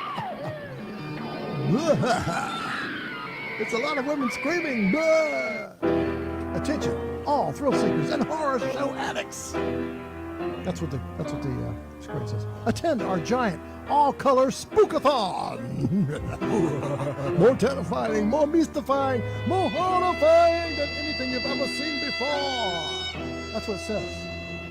It's chilling. It's thrilling. It's the most. Oh, that's great. We warn you. Don't come alone. Bella, you'll never believe it. All right, here come the cops. Live PD. Horrific and all new. As ancient as superstition, as modern as the telephone. Dr. Butcher, M.D. Medical deviant. Oh, take it out, Al. I can't can't take anymore. I can't take it. That sounds absolutely dreadful. Well, basically, that was. You should have seen it. That was Yeah, basically- You should have got getting his eyeballs ripped out. Yeah. Well, in color. I'm glad I Blood didn't see everywhere. that. Well, that was from the weird retro drive-in horror show. Jeez, there's that stink And bug. there's the stink bug. The Stink bug just landed on my Ladies and gentlemen, the notes. stink I bug can get him. has just landed. Where do I put him, wait, outside? take him outside because the stink bug has just landed in front of Chance landed on my Bartels. nose. Oh my God! The humanity of it all. Ow! What will we do? Feed it to Sonny the dog. Sonny will eat that just as quickly as you can, but don't smash it because if you smash it, it'll stink like one of Al's belches. Got the stink bug, So- didn't we? So Al, what do you say we lock Chance out and we'll just finish the show? Okay, we can do that. Let me close the door. Close the door. Yeah, I closed the door. Let me lock it. There we go. I've locked it. Chance can't get in now, ladies and gentlemen. So now we can do the show. Don't cut. Keep rolling. Oh wait, he Did you can't- did you put him Yeah, outside? I'm outside. Here's Sonny. Are you still rolling? I thought I Yeah. locked you out, Chance. Chance, I thought I locked you out. I have returned. But the, Where's Sonny at? He's right here. Keep rolling. but the stink All right. bug has returned in the form of Chance Bartels. He has turned into a weird, horrifying, Stink mystifying bug. stink bug from hell. Right, Al? That's right. I'm glad he got him out of here. I hate those things. Like I said, he came in on the back of you. Yeah, right. So Uh-huh. anyway, these movies live and breathe on television, late night television, whether it's MeTV or whether there's a channel on Roku called the Monster Channel, and there's all these now newly relived horror hosts, Dr. Basil Grimsley. There's several others that are out there. Sammy Terry, get it? Cemetery, Sammy Terry. He does horror shows, live horror shows as a horror host. And of course, someone that Alan Chance and I go see here at the Plaza Theater in Atlanta, Professor Morte's. Well, they got the House on show. Haunted Hill coming up. Yeah, and he's only going to do a matinee. He's only going to do a matinee, but that's beside the point. So He's there's- not on a 10 o'clock show? Nope, he's just doing a matinee at I think it's 1:30 in the afternoon. We can go to that, can't we? Nope, I won't be here. No. But that's Well, beside- Chance and I can go. That's okay. I don't have to go to all of them. But there's so many. Again, there's just like with everything in life. There's so many movies of this genre that we've just barely touched upon. And Chance, you wanted to touch on some other. Yeah, movies. yeah. I've got. I don't care.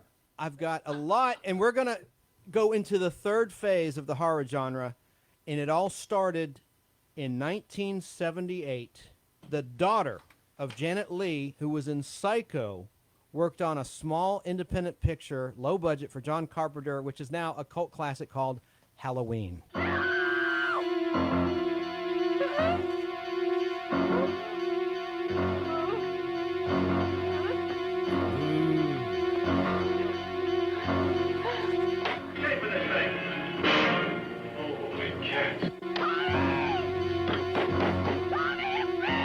Halloween, the night he came home.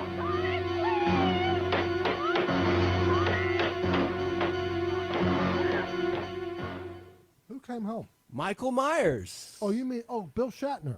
That's right. Thank you for mentioning that. It was one of my things. Most people don't realize the mask that Michael Myers, the killer, wears in all the Halloween movies is a William Shatner Captain Kirk mask. Absolutely, absolutely. Now, why did he use that in? He wore that in Star Trek? No, it was a toy from 1976, I believe. Oh, that, I see. Because I'm not up on that stuff. I'm Well, in the sorry. 70s, Star Trek had a huge comeback. In 1972, the first Star Trek convention happened, and it became really popular. So then there was a whole new wave of merchandise, including a Captain Kirk mask. But why do around they call it a 1976. Captain Kirk mask? Well, because it's of Captain Kirk, William Shatner. So It you doesn't can look pretend- like Captain It was a Kirk. Halloween mask to dress up. It does. It looks like him. It Really? does. If Yeah. you knew the Go back- features of his face Yeah, at go the back time. And, go back and look. Go Yeah. back and look. So and so that was Jamie Lee Curtis, and that put her on the map, and she became the scream queen of horror movies. I can't hear my mic anymore. I hear you. I don't hear myself. And International Pictures released Halloween, and then eventually Universal Pictures bought the rights, and they produced Halloween 2, and that was released in 81, shot in 80. But I'm jumping ahead here. So Halloween, the night he came home, as Tom said, that was the tagline. And, you know, it was, in my opinion, less is more. And there wasn't so much gore in it. It was more suspense and genuine terror. And that's why I think it really became so popular tremendous success at the box office. Great musical score. And by the way, John Carpenter did that music. The theme Halloween was by the director John Carpenter. Yeah, I remember that. Yeah. And I think he did the music, right? Yeah. Don't you have the clip of Halloween? I know from the end of our last Podblast you had it. Just look for it while I talk about Halloween. Well, why do we need that? We don't I need want to that. play a little bit of it because it's an iconic theme. Don't argue with us, Al. We'll have it. We had it. Follow orders, Al. Making me work over here. Tom's the Poor director baby. here. Poor baby. I'm the assistant director. Just follow orders. I see. Mm-hmm. But Halloween, it was just, of course, as you all know, just an awesome movie. I don't know. I think this is it right here.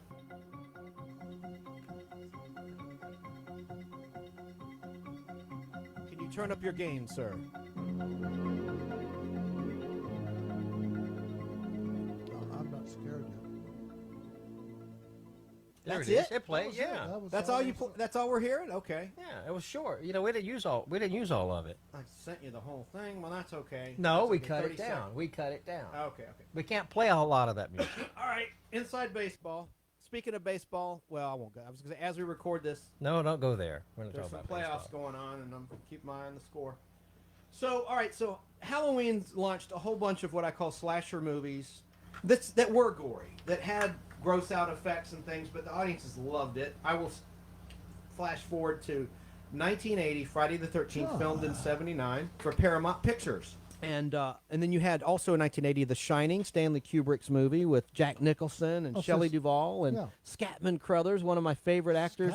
He's the African American bald actor you saw in so many movies like Twilight Zone, the movie. Thank you, and Kick the Can segment. Wasn't that the one that Steven Spielberg directed? He directed one of them. Tobe Hooper did Nightmare at 20,000 Feet, the remake of the Shatner piece. Yeah, there was several directors. Yeah, doing that, I'm pretty sure. as Yeah, I it was recall. Spielberg, right? And then there was and poor Vic Morrow was beheaded in a segment in Twilight Zone, the movie, where it took place in Vietnam. He played a terrible bigot, and he was trying to save two Vietnamese I think he killed kids. him. He had a change of heart at the end.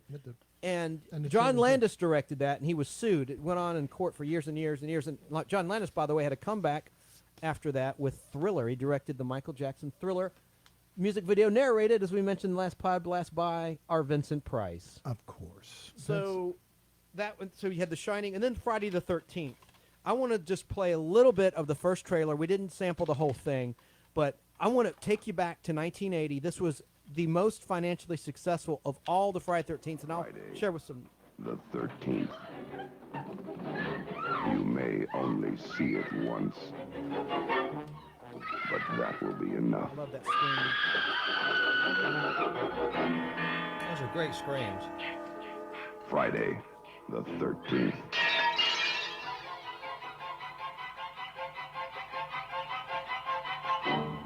So Friday the 13th, let's talk about some box office. If you adjust for inflation, the first Friday the 13th for Paramount Studios earned $133,155,700. The unadjusted gross was $39,754,601, released on May 9th, 1980. Now, quickly, it was quite a franchise. They produced many, many movies. Woo! The most successful I one, just like saying woo. Freddy vs. Jason. That was the next highest grossing of all the films at $123,454,000. Then Friday the 13th Part 3 in 3D, which we covered, I played the trailer of it in our last Podblast. Then Friday the 13th Final Chapter. The 2009 remake, which is by Warner Brothers, which is unusual, not Paramount, was the fifth. Then Friday the 13th Part 2, number 6. Number 7, Friday the 13th Part 5. Number 8, Friday the 13th Part 6. Number 9, Friday the 13th Part 7, Jason Takes Manhattan. That's a tongue-in-cheek. It's got a little bit of comedy. Well, they all had comedy and TNA and stuff. Then Jason Goes to Hell, the final Friday. That was the last one. That's what the title. Nope. And then Friday the 13th Part 8, and then Jason X is the last one. So collectively, you're talking about $1 billion franchise. So you may hate it, you may love it, but it was a big money. I didn't care for him, but and that's cool. I did. It's not everybody's cup of tea. I like the first three. The third one was the first one with the hockey mask, the one in 3D. In the second one, Jason was the killer. In the first one, it was the mother. But in the second one, he wore like a potato sack. But, they were pretty gruesome. There's one murder in part 2. I find it hard to watch with a guy in a wheelchair. I won't discuss any further than that. It was a little brutal. I think it was too brutal. But anyway, so, you had that, and I'll let Tom jump in here, but I'm going to just name some names, no clips, no nothing, of some slasher films that are notable for my generation. You probably saw them on HBO and Showtime running endless. All right, here's Terror Train. Then you had Funhouse, Prom Night with Scream Queen Jamie Lee Curtis, who is the daughter of Tony Curtis and Janet Leigh. The Howling that we talked about last Podblast. I love The Howling with the lovely Dee Wallace transforming into a werewolf on camera. And then you had, and I know you have a clip of this, Poltergeist in '82, which my generation loved. It was a big hit. Steven Spielberg executive produced it. I liked it all right. Directed it.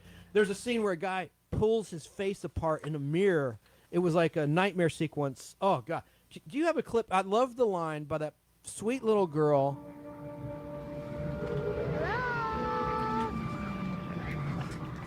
They're here. Sweetie, remember last night? Do you remember when you woke up and you said you were here? Uh-huh. Well, who did you mean? Who's here? TV people. Something's funny going on here next door. Something, We were wondering if maybe you had experienced any disturbances. What, like a gangbang? What kind of disturbances? I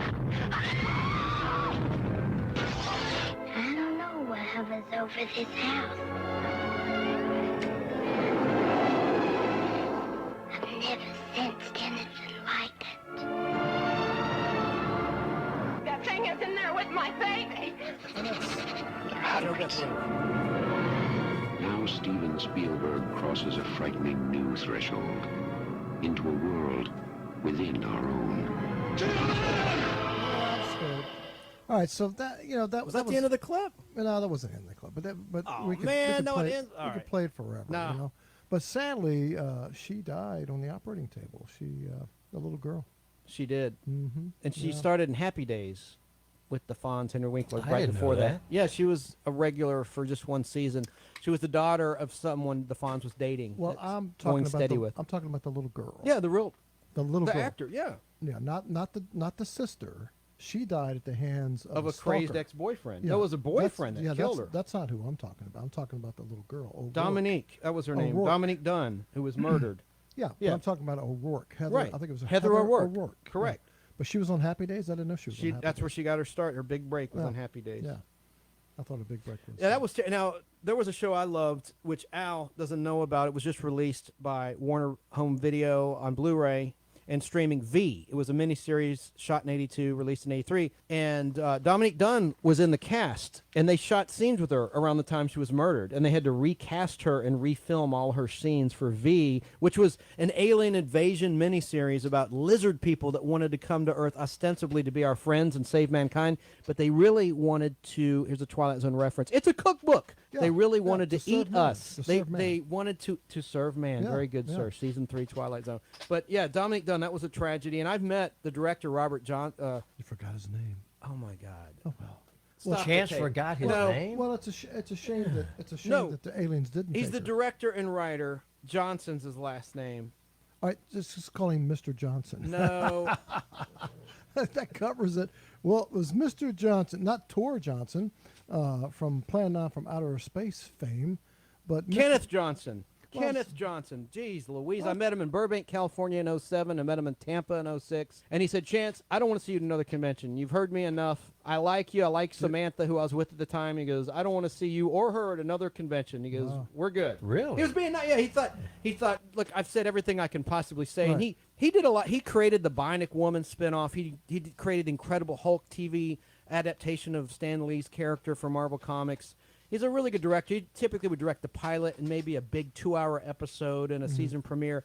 But he's a really good guy, and I wish he'd have a comeback. And he could not stand V, The Final Battle, the follow-up NBC miniseries, which also was a rating success, or the one season of V as a regular series. They ruined his concept, in his opinion. Well, he's probably just living on a beach somewhere off his off his royalties. What do you think? No. He told a funny story. I would think. I know.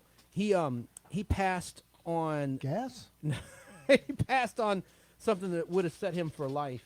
Really? Think Chuck Norris. It was a big hit show that Chuck Norris did in the 90s, Oh, early 90s. Texas Texas Ranger. Walker, Texas Ranger. Texas Walker, yeah, and yeah, yeah. Bellagio Productions wound up doing that, but he passed He on it. passed on that. Yep, Oh, and that would have that was a put him on mistake. easy street. That was a big mistake because I know that was So- Al's favorite show. Al's not paying a bit of damn attention to what we're doing. And I was looking at Facebook. I want to refer you cares? guys because I had a big horror phase of my life, and I still like horror. And I used to read a magazine called Fangoria. Oh, and yeah, that's I had published that. by Well, see, Carrie O'Quinn, who did Starlog. I have stacks of those still. And I remember when that magazine came out, I subscribed to it. It was one of the first magazines I ever subscribed to. But it got so gory. I'm Yeah, like, on the okay, cover. On the cover. I said, that's enough. I was a little kid, and I got in trouble at school. I bring it to Yeah. school and pass it around. Teachers. Oh, would- no. Oh, man. Yeah. No kidding. I bet you did get in trouble. I got in a lot I of mean- trouble with Fangoria at school. Famous Monsters in Filmland's one thing, but Fangoria, that's pretty. It's hardcore gore. It was. How many of those things you got? You got a bunch of them? Oh, probably maybe 50 Wow. issues. Well, they still make it. That magazine It's still still comes around. out. Starlog isn't. Yeah. Its sister, or actually father publication, but Fangoria is.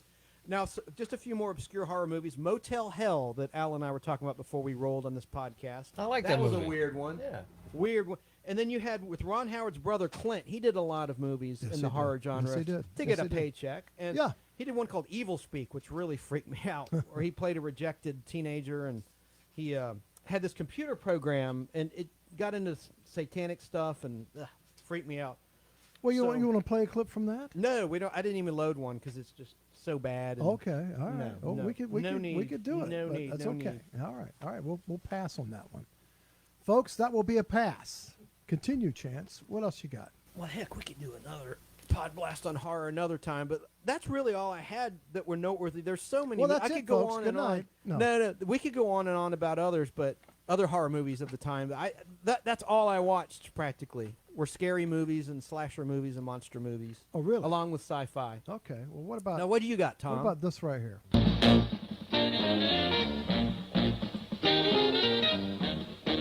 It all started at the record hop. Had they known, the black monster waiting outside. That's what it says. And the car rolls over the cliff. Engine's still warm. Say, did you see the skid marks out here? They go at a direct right angle to the direction of travel. And we don't mean in his No shorts. digs in the macadam either. Somebody was hurt. There's blood all over this thing. What is this black menace that kills everything it sees and Gila hears? monster. No human mind could imagine the enormous destructive power of this maddened, killing thing. It's a Gila monster. That's all it is. If you're young people in love, It's an iguana. It's just a big old lizard. That's all it is. Uh-oh. if you're Uh-oh. driving a lonely road, you're as good as dead. Folks, the giant Gila monster. There's been a lot of livestock missing lately. That doesn't make headlines, but now it's people. Never in the history of the United States, a monster of such size and power and horrifying hatred of man. Folks, you should see this. An amazing Kong-like monster terrifyingly erupts on the plantation, on the population, devouring people as if they were flies. The giant Gila monster. Oh man, that just scares me. That was put up by Hollywood Pictures. I love I those gotta screens. confess, I Wasn't- lied. I wasn't it lied. great? There's Wasn't go ahead, Tom. Wasn't it just great schlock from the good old haunted drive-in movies that you would go see, Al, as a teenager? Yeah, right. I didn't go see that stuff. It looks like Irwin Allen took a little bit of that's like his playbook of stock yeah, it footage really was. and lizards doubling as Small giant lizard with miniature dinosaurs. cars. Yeah. Well, I do want to mention a couple more because I lied. I'm not quite done with the horror genre of the 80s. I want to mention Prom Night. I also had Jamie Lee Curtis. Don't have a clip. I have a poster for that. Would you like to buy one? Yeah, I have several. Yeah, I'll buy All right, one. yeah, okay. Or we could trade or whatever. But they remade that recently. do some trading. Well, a few years ago. But that was a pretty good about this taunted kid who got revenge by offing all the teens. Another movie like that was from I think 1976, Massacre at Central High. That was a pretty good movie that aired endlessly on HBO that I liked a lot. Where this kid, I'll be brief, was working on his car innocently, and the jocks Like the car's on blocks, right? And he's working underneath it, and these jocks mess with him. They kick the block, and the car comes down. It cripples him. And so he gets revenge one by one on all of the teenagers that had a part in him getting maimed. And one of those teenagers was Lonnie O'Grady, Don Grady's little sister, who went on to do 8 is Enough. And he was in My Three Sons. That's what I just Yeah, said. Yep. Did I say My Three Sons? Yeah, My Three Sons, Don Grady. Yeah, correct. No, I didn't say it. Thank you for mentioning that. No, you did not But say it. she sadly died of a drug overdose. And now Don's gone himself due to cancer. It's really awful. But, you know, as we age, we're going to see all these iconic and some not so iconic but beloved actors and actresses pass away, and directors. But not to be a downer, I want to also mention, I mentioned this at the end of our last Podblast, on October the 13th, I did mention this, but I have some new info about Atlanta Comic Convention's 100th convention. Forgot to mention the most important if you're in Atlanta. Now, I know you might be in L.A. or wherever, another part of the world, you might be in England, but if you're in Atlanta, it's only $5 to get into this convention, which is pretty cheap this day and age. In the day and age of Dragon Con and San Diego Comic Con and certain horror conventions, $5 to get in and free parking. And it's in the area of North Druid Hills of Atlanta at the Century Center Marriott Hotel. And they're giving away over $600 in cash credits. All you have to do is just show up and buy a $5 ticket, and you get a raffle. The odds are good of winning. And they have T-shirts. And that's on the 13th? Anyone watching live, yes, Sunday, October 13th, 2019. Sunday, August is their 15th. 100th convention. They claim it's the 2021. only convention in the world to reach 100 shows, and that's because they do it every 3 months. Woo! Yeah, so shout out to Atlanta Comic Convention. I love you. I'll be there. That sounds awesome. And horror. All right, Tom's got something. No, Go ahead. but do you guys? It's this Sunday, August the 15th, 2021. First one since Something COVID. happened. You see that? Something different. It's no shooting star. It's from 1988. Why here? Why Something everyone's now? afraid of. Why clowns?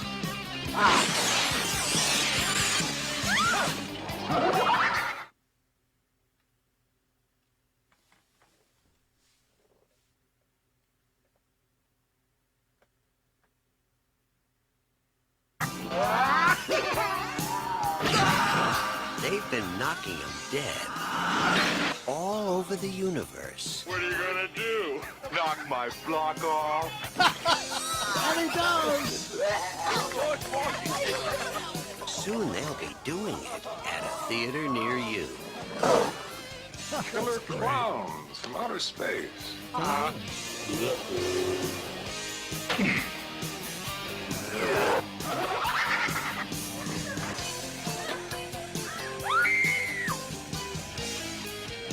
Oh, it's a great movie. It's a great movie. Did you know that MGM at one time had this series of DVDs called Midnight Movies, and that was one of them? I don't doubt that. But Yeah. this is from 1988. It had a great character actor, John Vernon, Yes. in this movie. Best known Yeah. as the Dean in Animal House. Yes, exactly. He just died not too terribly Correct. long ago, unfortunately. He did a bunch of Fall Guy episodes, but I digress. Yeah, you know, I sure. love that stupid old 80s show. I have every episode on 16 millimeter. Is he the guy in Animal House? He said, someone dropped a whole bag of fizzies. No. No, That he was wasn't- he was the Dean. He was the He Dean. was the Dean. Yeah, I he thought was he the- was the Dean, wasn't he? No, he was The Dean guy. Warmer. Oh. Dean Warmer. Yeah. Yeah, come on, get it right, Al. And we We're could supposed to touch get on our so many facts horror right. movies. We haven't even discussed the Stephen King horror movies, Christine's, Firestarter, Creep and all the. Show. Oh, I love Creep Show. Oh, don't Well, get me speaking of started. roaches with Creep Oh, Show, oh, that's God, awful. yeah. That's a Yeah. terrible E.G. scene. Marshall playing the ass. Oh, almost said a bad word. Oh, The jerk, You can't do rich guy in the apartment that was see, mean to everybody. but that was- probably a racist. But that was great because he locked himself in that room and he was. He had his was- comeuppance. Yeah, but he was afraid of bugs. Yeah. Remember that? Oh, that was in his Raisin Bran. Yeah, And they that got was- all in the blender. That wasn't that great? I mean, It was I mean, great. That was Ugh. good stuff. Another roach gross out scene was in. God, you ever see that movie? Here it Problem is. Child. Okay, Let's listen to it. Problem Child 2. Who are you?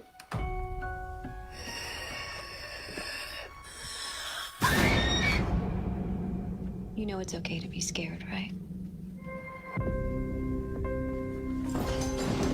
You gonna and tell me what this is all about? Yes. Yes, absolutely.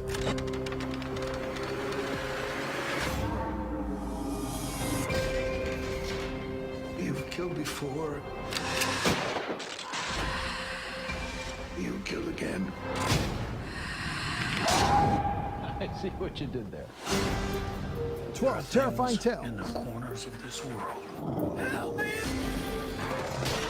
they'll drive you insane. A new generation of horror has risen from the dead. This September, it's coming out. This was last month.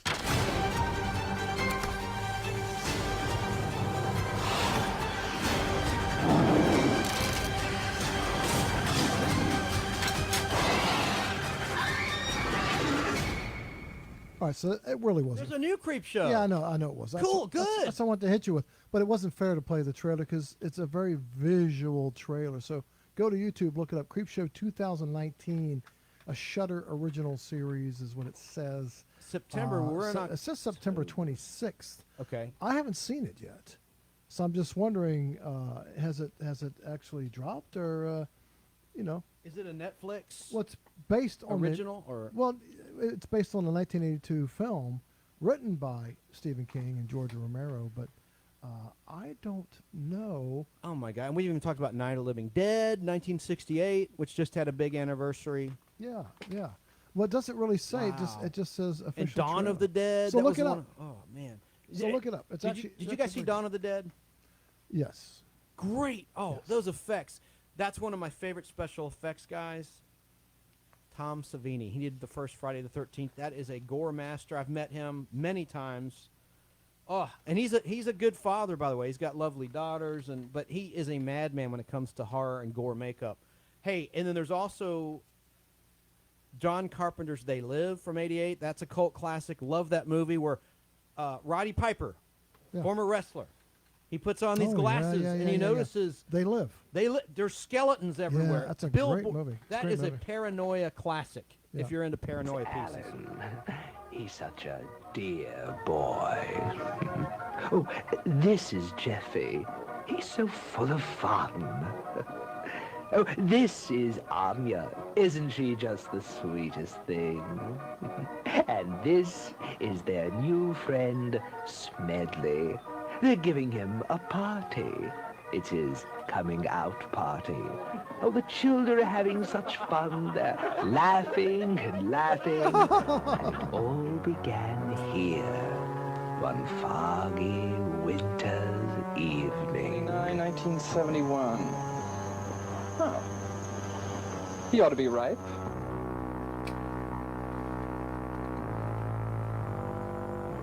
It's party time. It's the shank of the evening. This movie. My friend Orville and I are having cocktails in 10 minutes at my island cottage. Alan, the crap you're out not of me. really going to take that thing back to the cottage. Of course they are.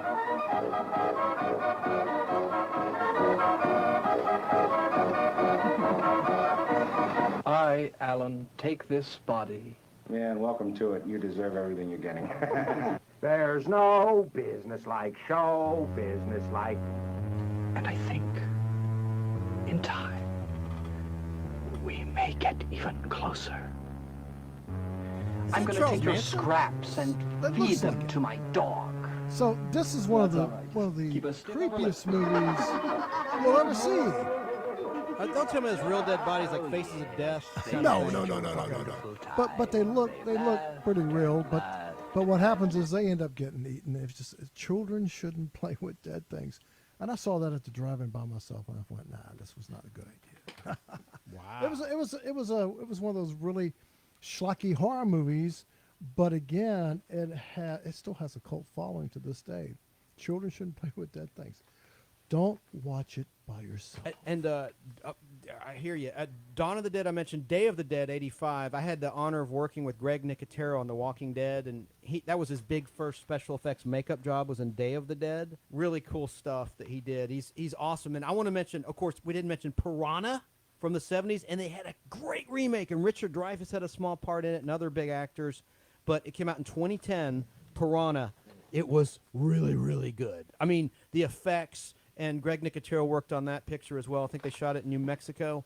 It was fantastic. I mean, there's a scene where a girl's parasailing, and she goes down into the water, comes up, and it's just her torso. And she doesn't even know. She looks down. She's in shock. Like, well, we her know legs are we're gone, nearing her the guts. end of the podcast. Well, hold on. Wait a minute. Okay. We're near the end of the podcast, so we're going to have to wrap it up. Okay.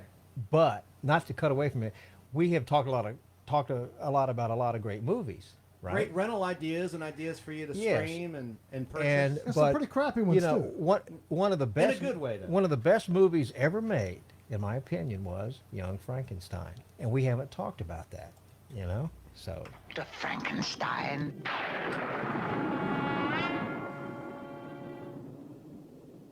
Frankenstein. You're putting me on. No, it's pronounced Frankenstein. Do you also say Froderick? No, Frederick. Well, why isn't it Froderick Frankenstein? It isn't. It's Frederick Frankenstein. I see. You must be Igor. No, it's pronounced Igor. But they told me it was Igor. Well, they were wrong then, weren't they? Of course. I'm sure we'll get along splendidly. Oh, sorry. You know, I don't mean to embarrass you, but I'm a rather brilliant surgeon. Perhaps I could help you with that hump. What hump? That's great. That's great. Oh, that's a great Don't movie. you have another clip, too? Well, look. Yeah. Look, From Young Frankenstein? from Young Frankenstein? Yeah. All right, we'll go ahead and hit it real quick.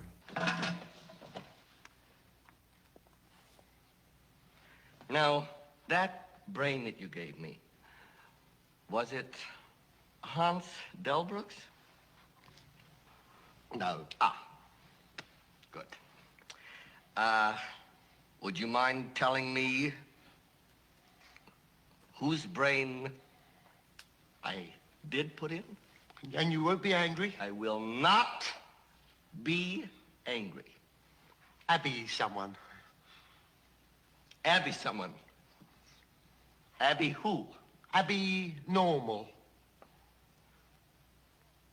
Abby Normal. I'm almost sure that was the name.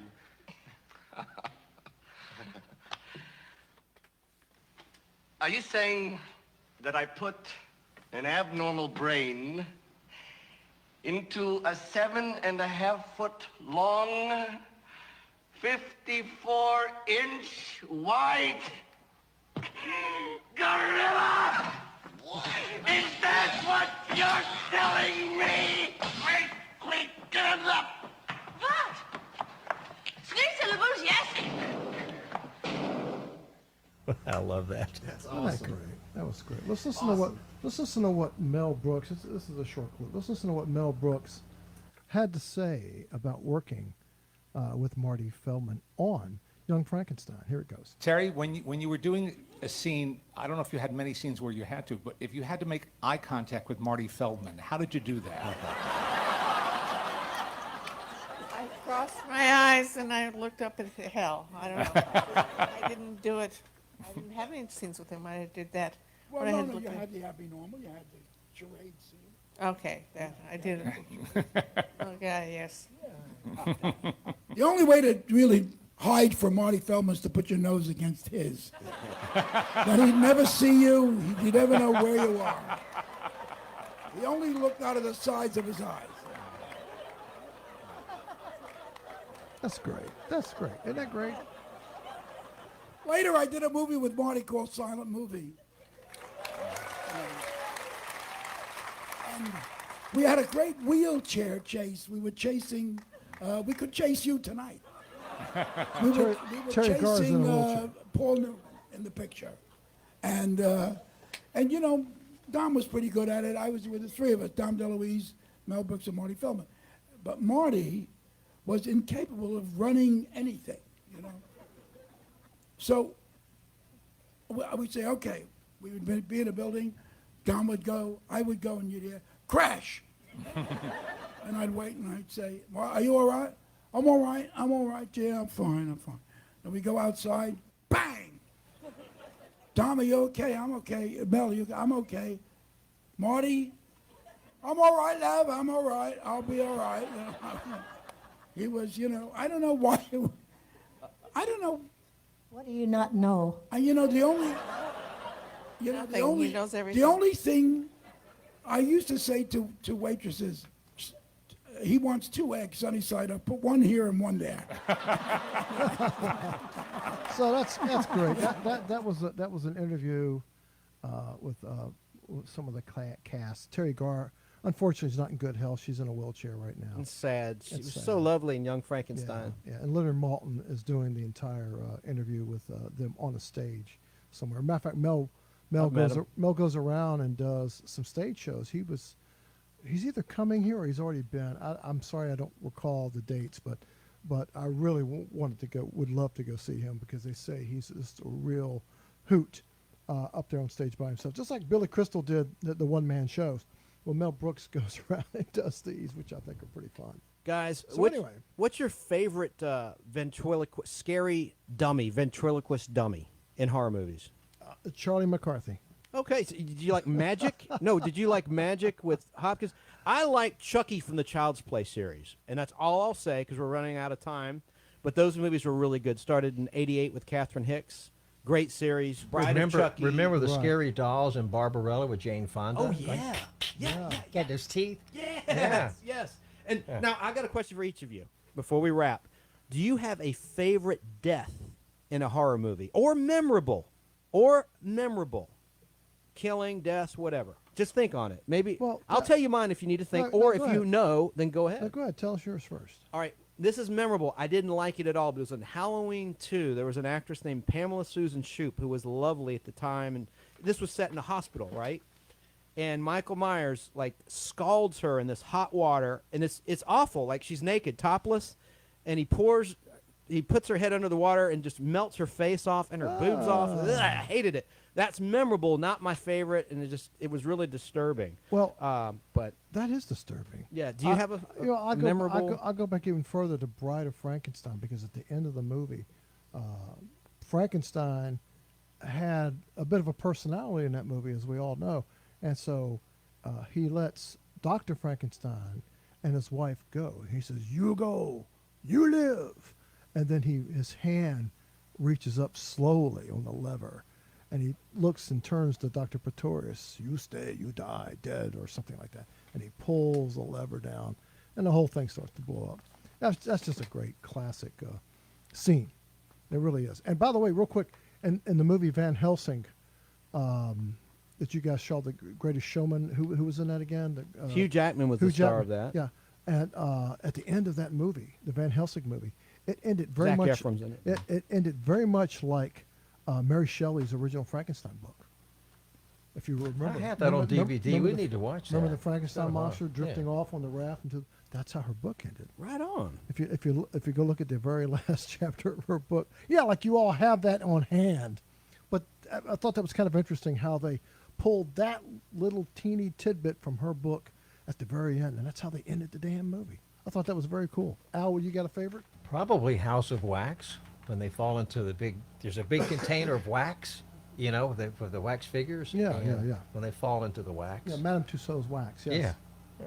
Well, that's great. Well, this has been fun. We went a little over. We got stupid and crazy really. in places to where we rambled a little bit more than we normally do. We apologize for that. Sometimes that's going to happen. We'll try not to let that happen. And I want to wish everyone a happy Halloween, a safe and fun Halloween, as Al plays us out with Yes. The Exorcist. Friday the 13th.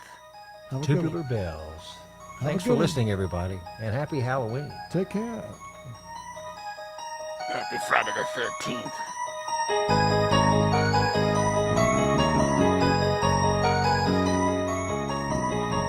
I love that song.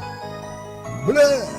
Yeah, I love that song. Blah. One of my favorite movies, The Exorcist. Well, favorite horror movie, I should I say. thought it was Not a some- favorite movie. We're back live, everybody. Back live, 678-996-1776. We saw the phones lighting up. We couldn't take the calls because it was a pre-recorded segment. Now's your chance to call in with your favorite horror movies. That's right. 678-996-1776.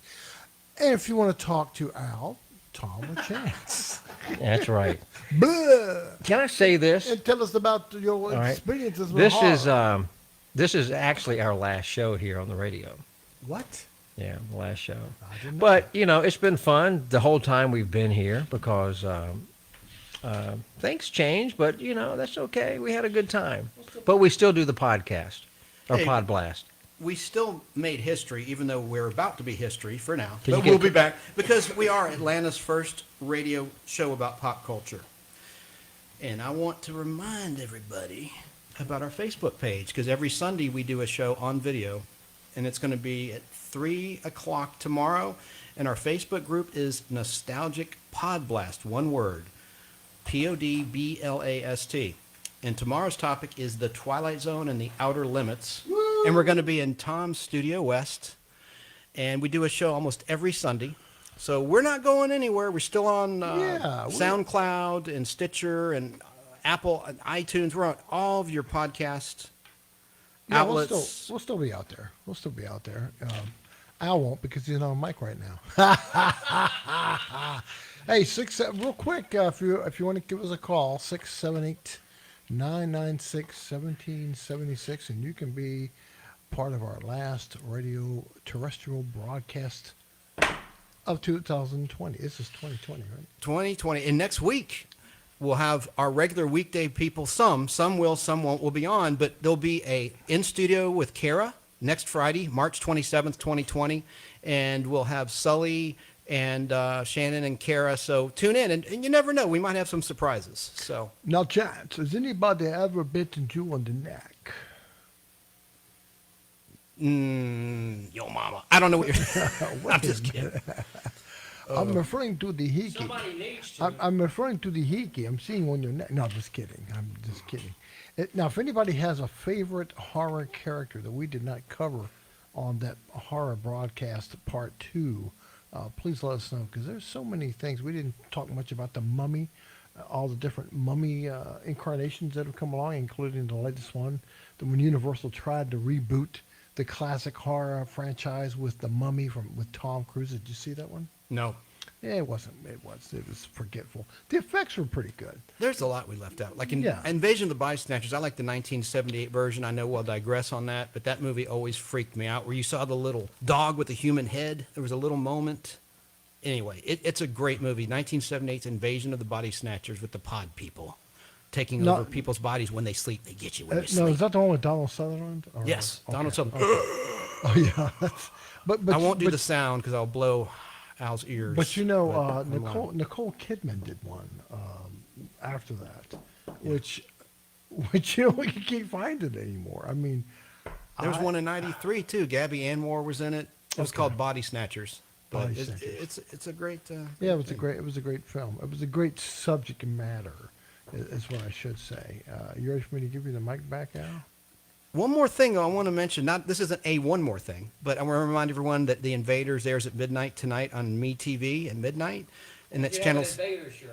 I'm wearing an Invader shirt. Yeah, my green one. But tonight's episode is episode 4, The Leeches, and it has great music, original music at the time by Dominique Frontier. Great story, and Diana Vandervlis, who was a hottie at the time, is in it, and she's the one. If you were listening in our 4th show about the Quinn Martin shows, The Fugitive and Invader, she's the one that says a murderer in our clip right before we transition to Invaders. I'm sure no one knows what the heck I'm talking about, but anyway, so tune in to The Invaders, and it's channel 32 on AT&T, Uverse, and Dish Network. The Invaders. Well, that's true. The number is 678-996-1776. I just gave the number out.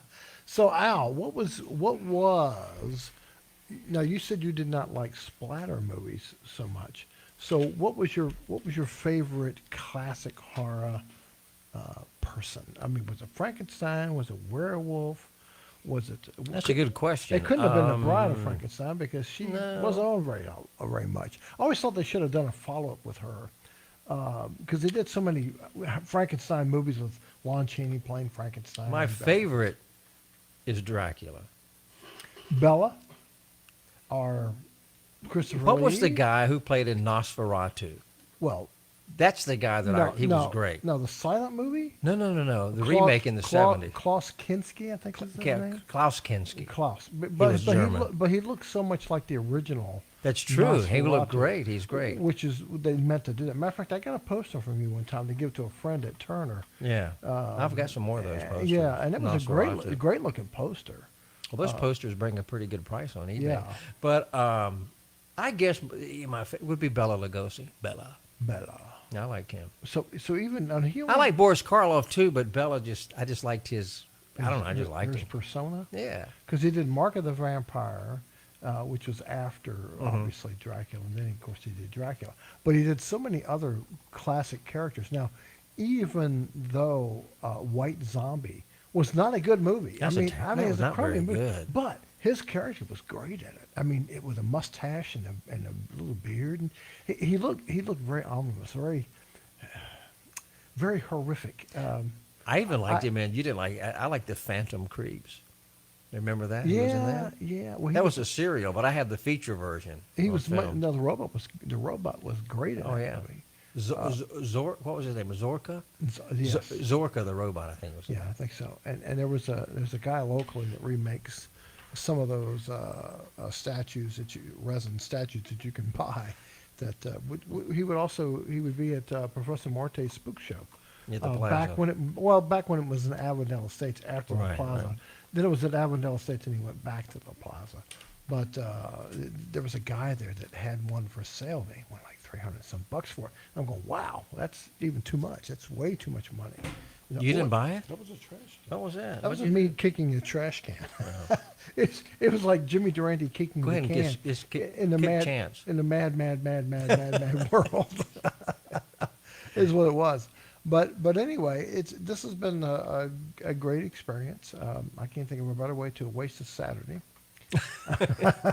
No, it's fun. I will miss being here on the radio, but there is the Podblast. It still goes on. True. True there is. You can For some. And we'll still do that. And look on the bright side.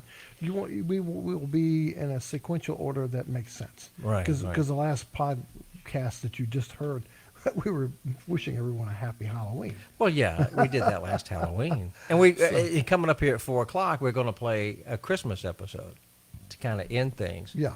And exactly. so that's coming up. What do you want? What, Chance, did you want to say something? Yeah, I just wanted to, as we transition to Christmas, Christmas in March is trending on Twitter right now, and we want to lighten the mood. And I have something funny for our listeners. If you go to Antenna TV's Facebook page, today is Rosie O'Donnell's birthday. Look at the comments. They're like all negative, and there's some really funny jokes about Rosie O'Donnell on the Antenna TV Facebook page. Well, think about this. Rosie's birthday. It's hilarious. Despite her Trust me. political views, she's a talented person. Oh, she's a great actress. I ain't defending her. Well, no. She's a. I mean, what was that movie she was in with? It was a baseball movie. The Flintstones. League of Their Own. That was a good movie. Tom Hanks movie. Yeah, I like that movie. But she's also coming back on the air with a talk show, to help mend the nation, to help to bring. Please. No, She's supposed to be in Canada right now.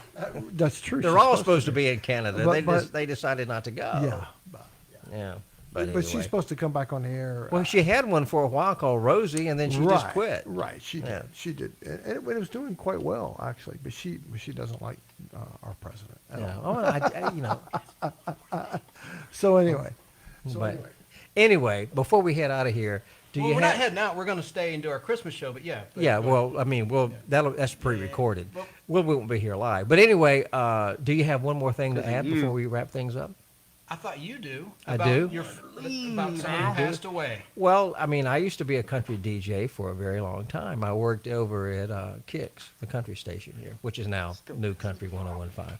But anyway, I played Kenny Rogers a lot, and I've liked his. I met him once. He's at the radio station several times, and he was very pleasant, very nice guy. And his passing is he's a musical icon, and I The Gambler. Yeah. My favorite song by Kenny was one called Daytime Friends. It was the Daytime Friends, Nighttime Lovers, That's a great song. But anyway, the passing of Kenny Rogers is my one more thing, and I hated to see it. But he lived a long time. I think it was 81. Yeah. Did you see him in concert? Yes, I did. Now get this. I'm glad you brought that up. I almost forgot. But the very first concert I ever went to in my hometown of Wilmington, it's in North Carolina, was Kenny Rogers in the first edition. Just dropped in to see what condition my condition was And in. they did that, I'm sure. Yeah, no, And that the was the dude very was- first concert I ever attended in my whole life. And the dude wasn't even there. Big Lebowski. Sorry. No. Well, I mean, that was a great movie. But anyway, that was my first concert. I think I've asked you before, what was your first concert? Oh, gee, my first concert was Al probably- Jolson?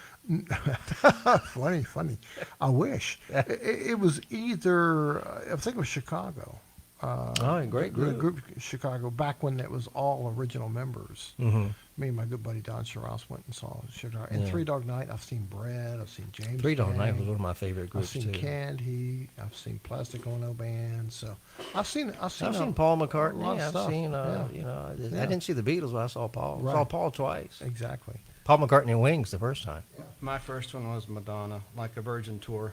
I think I But asked you that. I was going to say, shout out to my advertisers on this station. Not one of my advertisers canceled. They're in it to the very end, and we'll be on next week. So shout out to all my wonderful Well, advertisers. actually, the station will be here next week. They'll be Dawsonville Gun, Everdry Waterproofing. they'll be here next week. And, Flooring Zone. and Sully will be here with Billy Brew and some other people. So Quick Weight Loss Centers. the last official day of the station is next Friday. But anyway, I want to thank Will Regan for letting us be here. Absolutely. And he did a great job with what he had to work with, and I want to give him a shout out that we appreciate it. And last call for calls. Talk about your favorite horror movie or Christmas special. We're going to talk about next the great Christmas TV specials of yesteryear. And one more horror movie I didn't mention, What's Salem's that? Lot. It was a TV movie. Loved it. I'll just leave Actually, it at that. I Thought it saw was that. great. I did like that. Okay, I saw that. Now, to all my fans out there, I just want to say it's been great.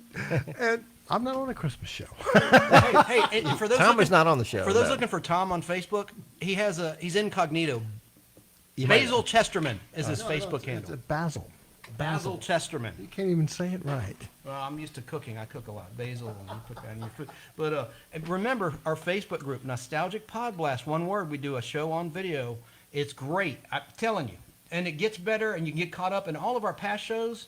Like next week, we were going to do one on classic commercials, including now banned cigarette ads. We were ready to go, and then we got the word about Oh, the that station. episode. I remember that one well. A lot of cigarette commercials and that, but it's on SoundCloud. Go to Al's Place on SoundCloud. It's funny, not to change the subject, but And they're all listed on our Facebook group. but Chance is so funny. You know what he says all the time? But I do. I say But, it all the time. It's like, but, it's like people say like. But It's like. Well, Ted always used to say, Who did that? Ted Turner. He would always That's go, right. That's right. Not that Ted's listening. Fellas, we made history, man. The first time a podcast was on terrestrial radio and the first pop About culture pop- show yeah, in yeah. Atlanta radio ever. Well, there's not. There's pop culture places. Sites, I suppose, but I've never heard of a pop culture pot blast. In market number 8, Atlanta, baby. Yeah. Yeah, I haven't heard of that either. So. No, but it's been fun. There was yeah. one more thing I wanted to say, but I don't remember what it was now. So, see what happens. That's because you're old. See what happens when you get a little older. You tend, and it was important too, and I don't remember what it was. And the sad thing is, we didn't get to air. We did a show with our friend Jim Gossett in your studio, Al, in your Yeah. house, Mhm. and I wanted to air that on the radio, but it's on our Facebook group. All of our past shows. There's That was a 22 fun and show. counting. Jim and It's Christina about was there. Saturday Night Live versus Yeah. SCTV. Look for that one, and one on with Bill YouTube. Tush, our friend Bill Tush. We interviewed him. Right. And that was a great show. But again, our Facebook group, like it, and you'll see all of our shows and videos. So now let's turn it to Christmas time. Christmas in March. Hashtag Christmas in March. But I wasn't on that one either. You were working, but we introduced our friend to Danny. He was is one of our contributors. So Danny was one of our guests that day. So Well, the Christmas show is Podblast number 12. that is correct. We sir. have 22 in the 22. can. We're gonna record our 23rd Third tomorrow tomorrow, in yeah. Tom's home studio. First time in Tom's studio. And tomorrow we're Twilight doing Twilight Zone Zone and Outer Limits. Outer Limits. And we're prepared and locked and loaded. What was your favorite? And everybody stay safe. What was your stay favorite, quar- Twilight Zone or Outer Limits? Probably Twilight Zone because it was like poetry. Rod Serling was a genius, but I like Outer Limits too. But Twilight Zone, yeah. Well, Outer Limits made you think more. That's for true. sure. And plus, it was an hour long. So You got to grab Twilight some. Zone was 30 minutes. Twilight Zone, Right. but except for season 4, Twilight. We'll talk tomorrow about that. But Twilight Zone was an hour long for only one season of their 5 seasons. Yeah, but Right. you never see those Correct. in reruns anymore. True, because it's a Syndication. time constraint issue. Except MeTV sometimes will air on occasion a block of 1 hour. And they were videotaped. They weren't. That's they weren't season 2. filmed. That's season 2. Right. You're right. There's, No, they shot those on film. No. There Oh, was yeah, one they season, did. There's one season that was video. I thought you meant the hour long. On No, video. He's I want to say I was at the hour. I thought it was the hour long. No, Well, it I was think, anyway, I'll have our research tomorrow. And it's not Some- the whole season. It's 6 episodes. Correct. Oh. They shot them with a camera. Including With Night of the studio Meek, the Christmas. We're talking about in our Christmas special. There was a great Twilight Zone with Art Carney playing a drunken Santa Claus. It's called Night of the Meek. Yeah. And it's a heartwarming story. I just love it. It's one of my You favorite know, Twilight Zones. I think when Rod Serling wrote those, I think he must have been really on some pretty good drugs. He would smoke like 2 packs a day of cigarettes, and that's what killed him. I mean, how could you come up with some of the storylines he did? I mean, it's just amazing. Him and the guys that wrote and did the cartoons over at Warner Brothers. Because if you watch some of those black and white ones, they're out there. They are just. Well, out YouTube there. has a little some of that stuff. Well, so was Out of the Inkwell with the Betty Boop. Some of the Betty Boop cartoons. You go Yeah. back and watch those. You go, I don't want to watch Betty Boop. You watch some of them, and they are just the animation and some of the innuendos in there is just amazing. Why Well, not? those were for adults in the movie theaters before the feature. Well, That's what they were exactly, intended for. exactly. Yeah, we talked about that. I mean, yeah, cartoons are made for adults originally in movie theaters. We did a show last week on cartoons, and it's on our Facebook group. It's one of our better shows, our 22nd show. So On that's what cartoons. you're referencing. Al. Right. For the radio people that don't know, because they weren't probably on our Facebook. Exactly. Okay. All right. Well, listen, it's been fun. It's been You great. know? I want to say bye, Susan, and I look forward to tomorrow. And, y'all we're tune gonna in sign- tomorrow. Don't All right, forget we're to going tune to in tomorrow. have our Christmas show. Hey, Sam. And then later on in the replays, you'll hear the horror show later on. Are we going to come back live after the Christmas, or is this going to be it? I haven't made that decision. Probably All right. not. Well, Probably let's see how it not. goes. Okay. Yeah, we'll 678-996-1776. I swear to goodness, our phones were lighting up, but we couldn't take the calls, and now nothing. All right, this is this is WTZA Decatur, Atlanta. You know. CBS presents this program in color. Hey fellas, you know what time it is? It's Podblast time! Podblast.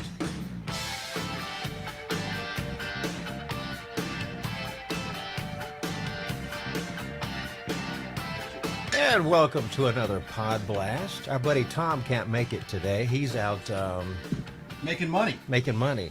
You know, he's out there making a lot of money like we should be doing, but we're having a good time anyway, right? We are, and in his place, We our have- good friend Danny. Daniel Cochran is back. Hello, everybody. I have In to studio. interject here. My wife came up with a very interesting moniker for all of our viewers that you are now officially our podience.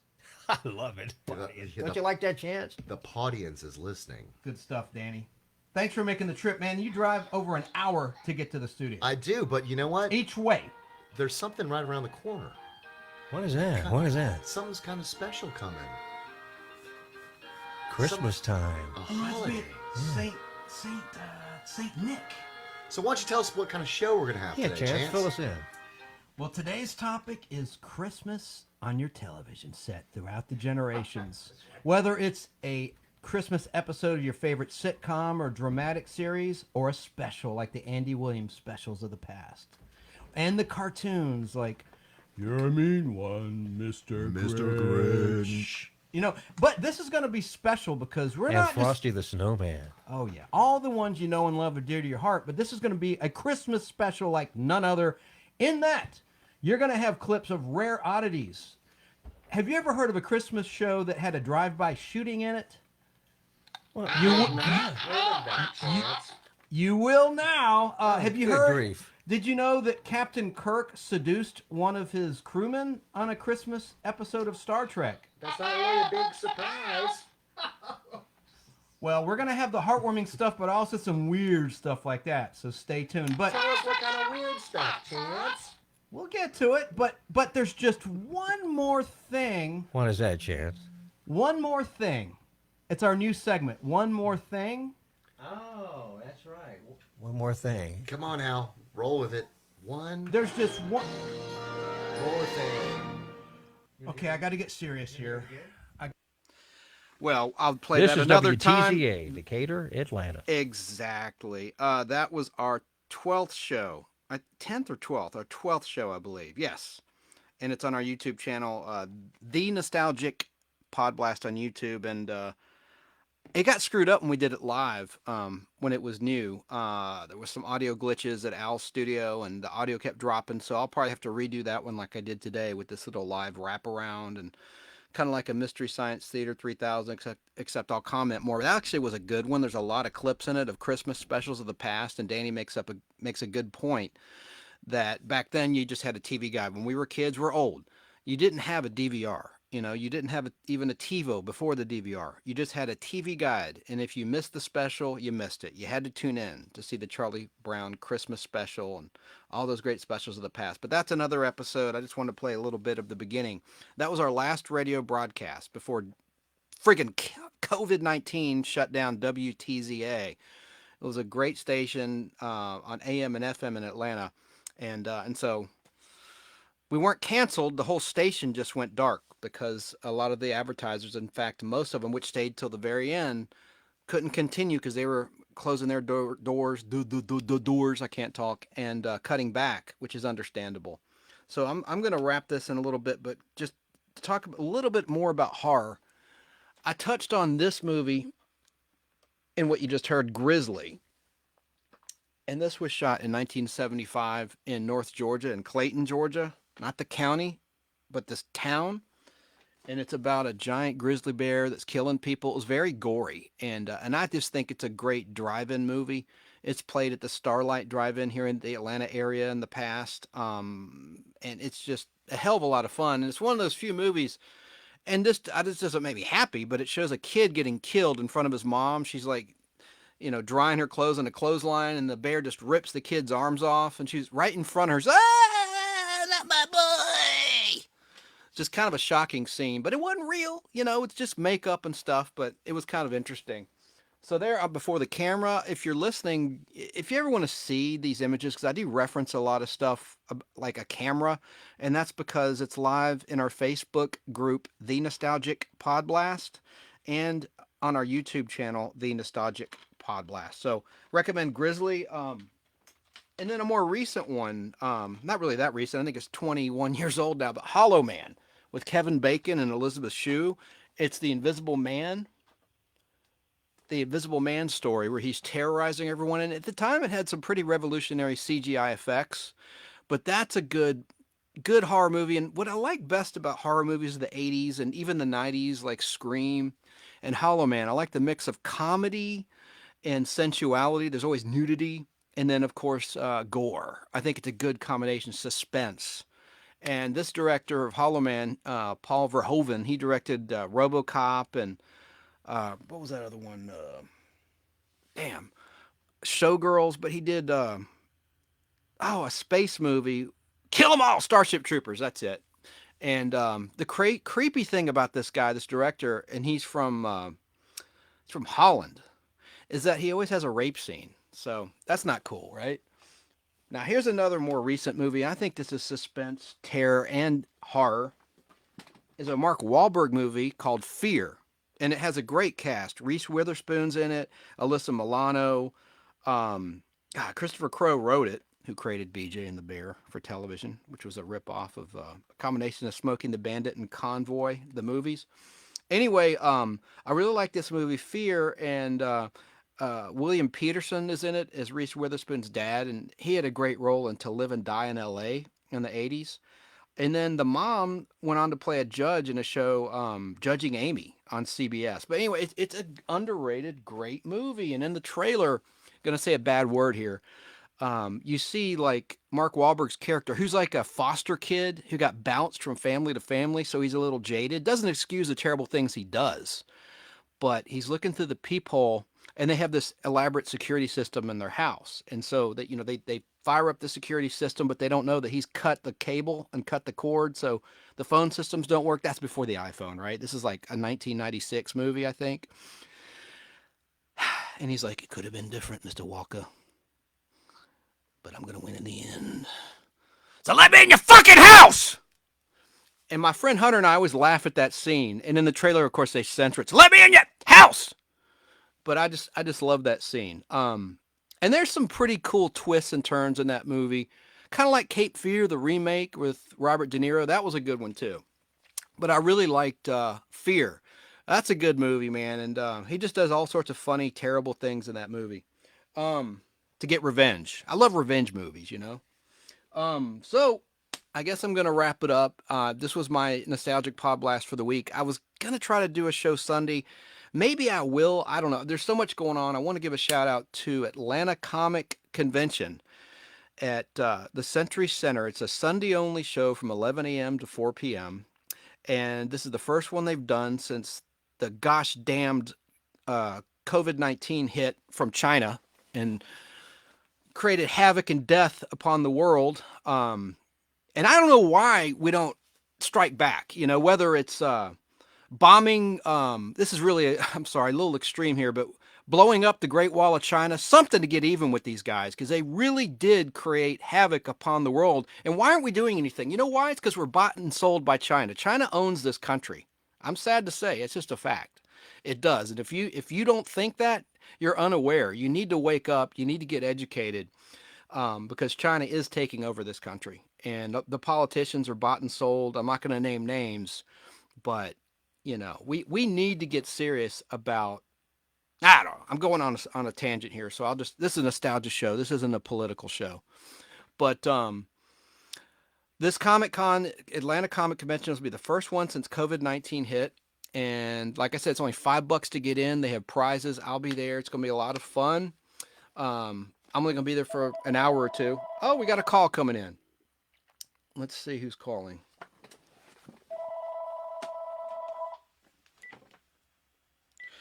The Nostalgic Pod Blast, you're on the air. Is this Barry? Hey, it's BK on the air for Nostalgic Pod Blast. Hey, Chance.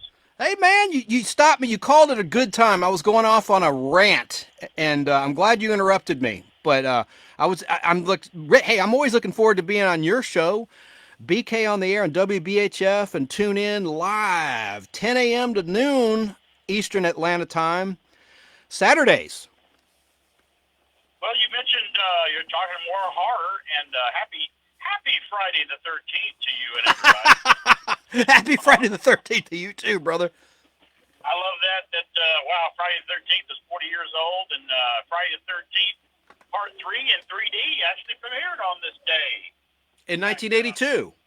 Back in 1982, actually premiered on Friday the 13th, and I thought that was a great gimmick. I think they all should have premiered on Friday the 13th, but or whatever, if there ever was, if it was available for it to come out as close to that as it could. But that was cool that Part 3 did come out. You know, I love the first. I love the first 3, and I also really like Part 4. Wasn't Part 4 called New Blood? Friday the 13th. New Beginning. New Beginning. Yeah, that was with Corey Feldman, right? Yes. Yeah, I own the first 4. That was Part 5, actually. Part 5. I have it for the camera. I know you can't see it. It sounds like you're driving, but Part 5 is A New Beginning. New Beginning. That's right. I have 1 through 4 because to me those are the ones that are kind of still connected to me and have a lot of rewatchability. Even Part 3 in 3D, which is hokey now to watch not in 3D, but it's actually still really well done and within the Friday the 13th genre cinematic universe of Friday the 13th. Everyone after that, to me, got a little worse as they went along. And did you notice something about Friday the 13th films as they started to progress on? Is they got less and less gory.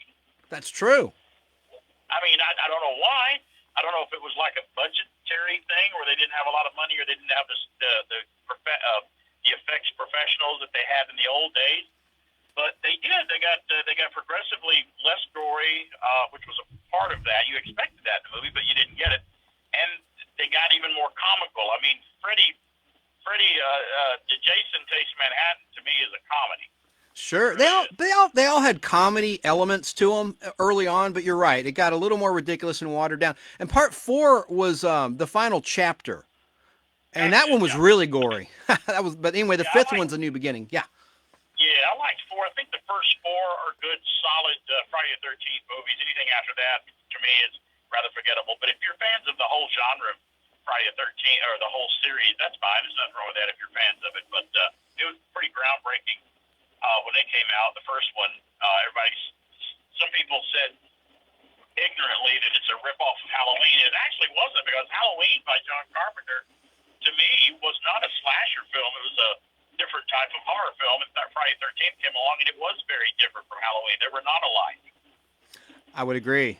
Definitely. You also mentioned Peter Verhoeven, the director of Showgirls and RoboCop and Hollow Man and Starship Troopers, Flesh and Blood. He was his movies were pretty intense. And another director, you put me in mind of Peter Weller, that was in RoboCop. He started a horror film by director George P. Cosmatos called Of Unknown Origin. You remember that one? Yeah. Yeah, about the giant rat in his house. It was like Willard on steroids. Yeah, it was a bodybuilding rat. He was just like man versus animal, primal thing, and I thought it was very well done. George P. Cosmatos, he directed the second Rambo movie, Rambo First Blood Part 2. He directed Tombstone, and this unknown origin movie. And if I'm not mistaken, what's the name of the lady? Did Shannon Tweed is married to Gene Simmons from Kiss? Yeah, Shannon Tweed. Yeah, they finally got married. Gene Simmons from Kiss. Yeah, she co-starred in that with him, and she played his wife in Unknown Origin. She's very, very pretty in that film. So yeah, it was. That's one that kind of gets lost, and I bring it up sometimes. People go, "Oh yeah, the giant rat movie. I remember that," and I forgot all about it. The movie didn't do very well in the theater, but I thought it was very well done. It's very creepy, kind of a scary, creepy movie. If you revisit it, it's actually pretty good. It is. It is. Hey, and just to clarify, before you called, I was talking about how we should get back at China for the coronavirus. Not the people. I meant the communist government, but that's all I'll say about that.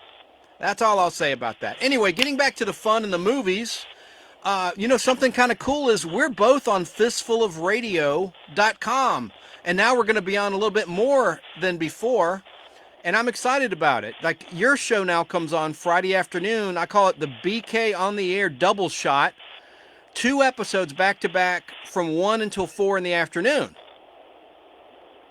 Yeah, I'm looking forward to when you get a set schedule up on the website, so everybody will know when everything's coming on. It's kind of cool that things are changing. But yeah, no, I don't think anybody's going to know until we get a schedule up there. But yeah, you guys you're kind of not really rebranding it, but you're giving Fistful Radio kind of a facelift, and it's going to be exciting, I think.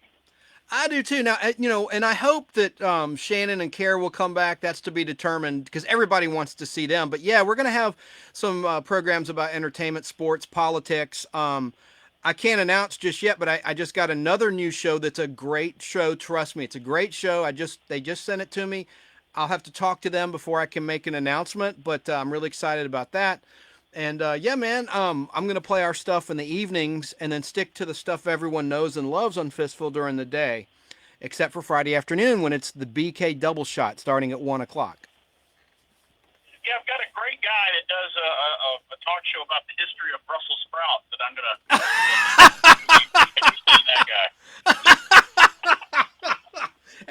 to... This is not going to be boring, man. We're going to come up with some good stuff for you. Yeah. Good. I'm looking forward to it. Fistful Radio, I'm proud to be a part of it. And you've got a lot of possibilities of live broadcasting now, and a lot. The door is open with you and Sean on Fistful. I'm glad. He's my partner, Sean O'Neill. Right. His show is Saving Our America. It's an awesome show. That's going to be airing a lot more frequently, and he's producing new content. And he's sending me some new material too. And yeah, he's my partner, and we're going to keep this thing going. Yep. Yeah, I'm looking forward to what you guys are going to be putting together and coming up with. I'd love to appear with Sean and maybe do a broadcast with him sometimes, because he sounds probably just as nostalgic as as we are with all the things that we remembered growing up as kids and in the past. That's what he said. He told me offline. He goes, I like your show because it reminds me of when I was a kid and the things I liked when I was a kid. And then he's more about the present. And, your show's more about the present as well as the past. I stick to the past, but I need to bring it up to date a little bit like you do. But, his partner, Randy Wiles, I work with at Cumulus, you guys have similar voices, I think. Like a lot of people say that I sound similar to your partner, Alan Sanders. Whether that's true or not, I don't know. I've just heard that from a lot of different people. I think you sound like Randy, and Randy has a great podcast called Cigar on the Deck. And he's interviewed Barbara Eden. I mean, he's got some great content, which may wind up on fistfulofradio.com. We'll see. It's called Cigar on the what? Cigar on the Deck, like you're on a back deck having a cigar. That's what I thought you said. Okay, good. Yeah, it's really good. Really well produced, and he has an original theme song. And then I added a great show, Pro Football Fast Break, with Tim and Jacob Boyd, and it's a lot of fun. It's an hour-long show about pro football, and it doesn't get into the politics, so nobody's taking a knee or anything like that during the Pro Football Fast Break. Well, at the time of this recording, it is Friday the 13th on Friday. You're actually doing this on Friday the 13th. I think that's really cool. But tomorrow when we do the BK on the Air show at WBHF, look out. It's going to be Saturday the 14th. And that's even worse. There was a movie called Saturday the 14th. That's all I'm going to say. That's all I'm going to say. Okay. That girl was so pretty in that. Carrie from, all right, I don't want to spoil anything, but from Give Me a Break. Anyway, she was pretty. Let's just say we might hear from Richard Benjamin and Paula Prentice Friday the 14th tomorrow on the show. That's going to be fun because I thought that was a wacky parody movie. It was kind of a goofy movie. Richard Benjamin. Cool. Well, that sounds good, man. That sounds really good. And I'm looking forward to it. And then I'm going to a show in Chattanooga right after. Anyway, I didn't write down what it's called. I wanted to give them a plug, but oh well, I forgot. Let me look. What else you got, Barry? Sounds like you're on the road. Yes, I am mobile. So on this Friday, so yeah, it's weird listening to you during the day because I'm used to it Thursday night. But yeah, I was able to tune in later in the broadcast day in between your playing the radio show and archiving that. So always a pleasure to call in, man. And I will see you tomorrow.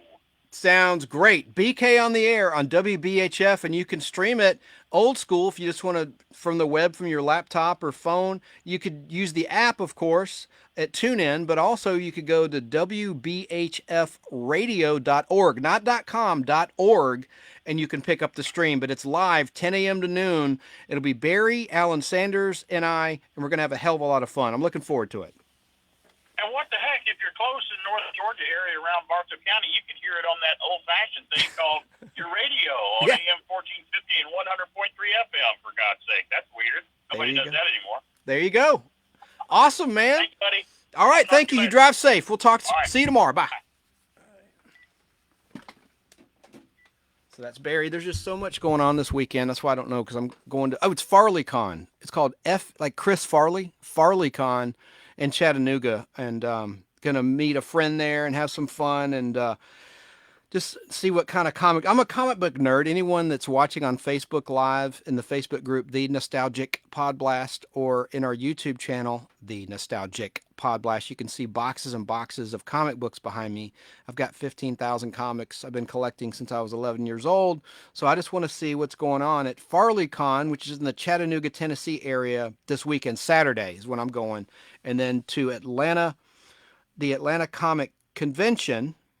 And they've had over 100 conventions, by the way. I think that's the only one in the country, or if not the world, that can make that claim. But this will be their first one, as I mentioned, since COVID-19 shut everything down. So that's going to be really, really, really cool. And again, thoughts and prayers to James Tim Walker, animator. He's undergoing a procedure today, a big-time medical procedure, and he's going to be conscious and drawing. He's going to be creating art while he's being operated on. And this is something to alleviate complications from Parkinson's disease. And he's just a hell of a guy. I want to hold up his book again before I sign off. It's called Shaken Not Broken. He's won awards, Emmy Awards. This guy's a big-time talented animator. Sergio Aragonés. wrote him personally, wishing him well, and sent him some original art. Since Tim sent him his book, but I'll hold up some of his artwork before the camera before I sign off here. He's just an awesome guy, and I wish him all the luck in the world with the procedure that's happening today as I do this live, as I record this live on Friday the 13th, 2021, August, Friday the 13th, 2021. And I'm sure he'll be fine, but he's just a really, really special person and super talented. And he's a member of the Cliffhangers. Look up Brotherhood of the Popcorn. It's a big documentary that was produced professionally by a Hollywood director about their group of guys and gal that watch movies every couple Saturdays. And Woody Wise started that group. And Brotherhood of the Popcorn is the name of that documentary film. And nobody answered the trivia question. I'm glad Barry, he may not have heard the question, but the question was, in exchange for a free DVD set, A Voyage to the Bottom of the Sea, with a lot of monsters, kind of keeping it in the horror genre. Season 3, Volume 2, it's half of Season 3. Did Jason ever kill an infant, a baby, in any of the Friday the 13th movies? No one called to answer that, so I guess I won't give away that set. It's Friday afternoon. Usually I do this Sundays at 3:30 Atlanta time. So I know Friday's always a dead day, and there's other options. There's other talk radio people that are on at this time. So anyway, if you're listening to this on demand, feel free to answer that trivia question in the comments. Did Jason, yes or no, ever kill an infant baby? Not real people. I'm right to life. You know, don't misunderstand what I'm saying. Just a trivia question. Did Jason Voorhees ever kill a baby in Friday the 13th? And I'll mail that set to you if you answer correctly. All right, so I'm going to sign off here in just a sec. I hope you have a great, great weekend and an awesome rest of the week. And try not to be too superstitious today on Friday the 13th. Appreciate you. And if I don't do a show Sunday, this will be my show of the week. I'll be back the following Sunday at 3:30 in the Nostalgic Podblast Facebook group. And our topic, well, I'm not going to give it away. I have a great topic, though. It's going to be a good one. Thanks for listening and watching. Have a great week.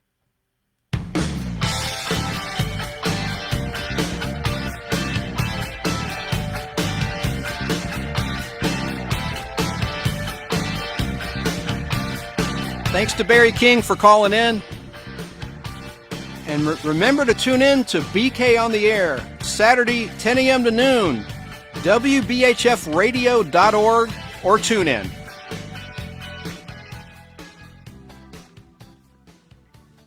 Be safe out there.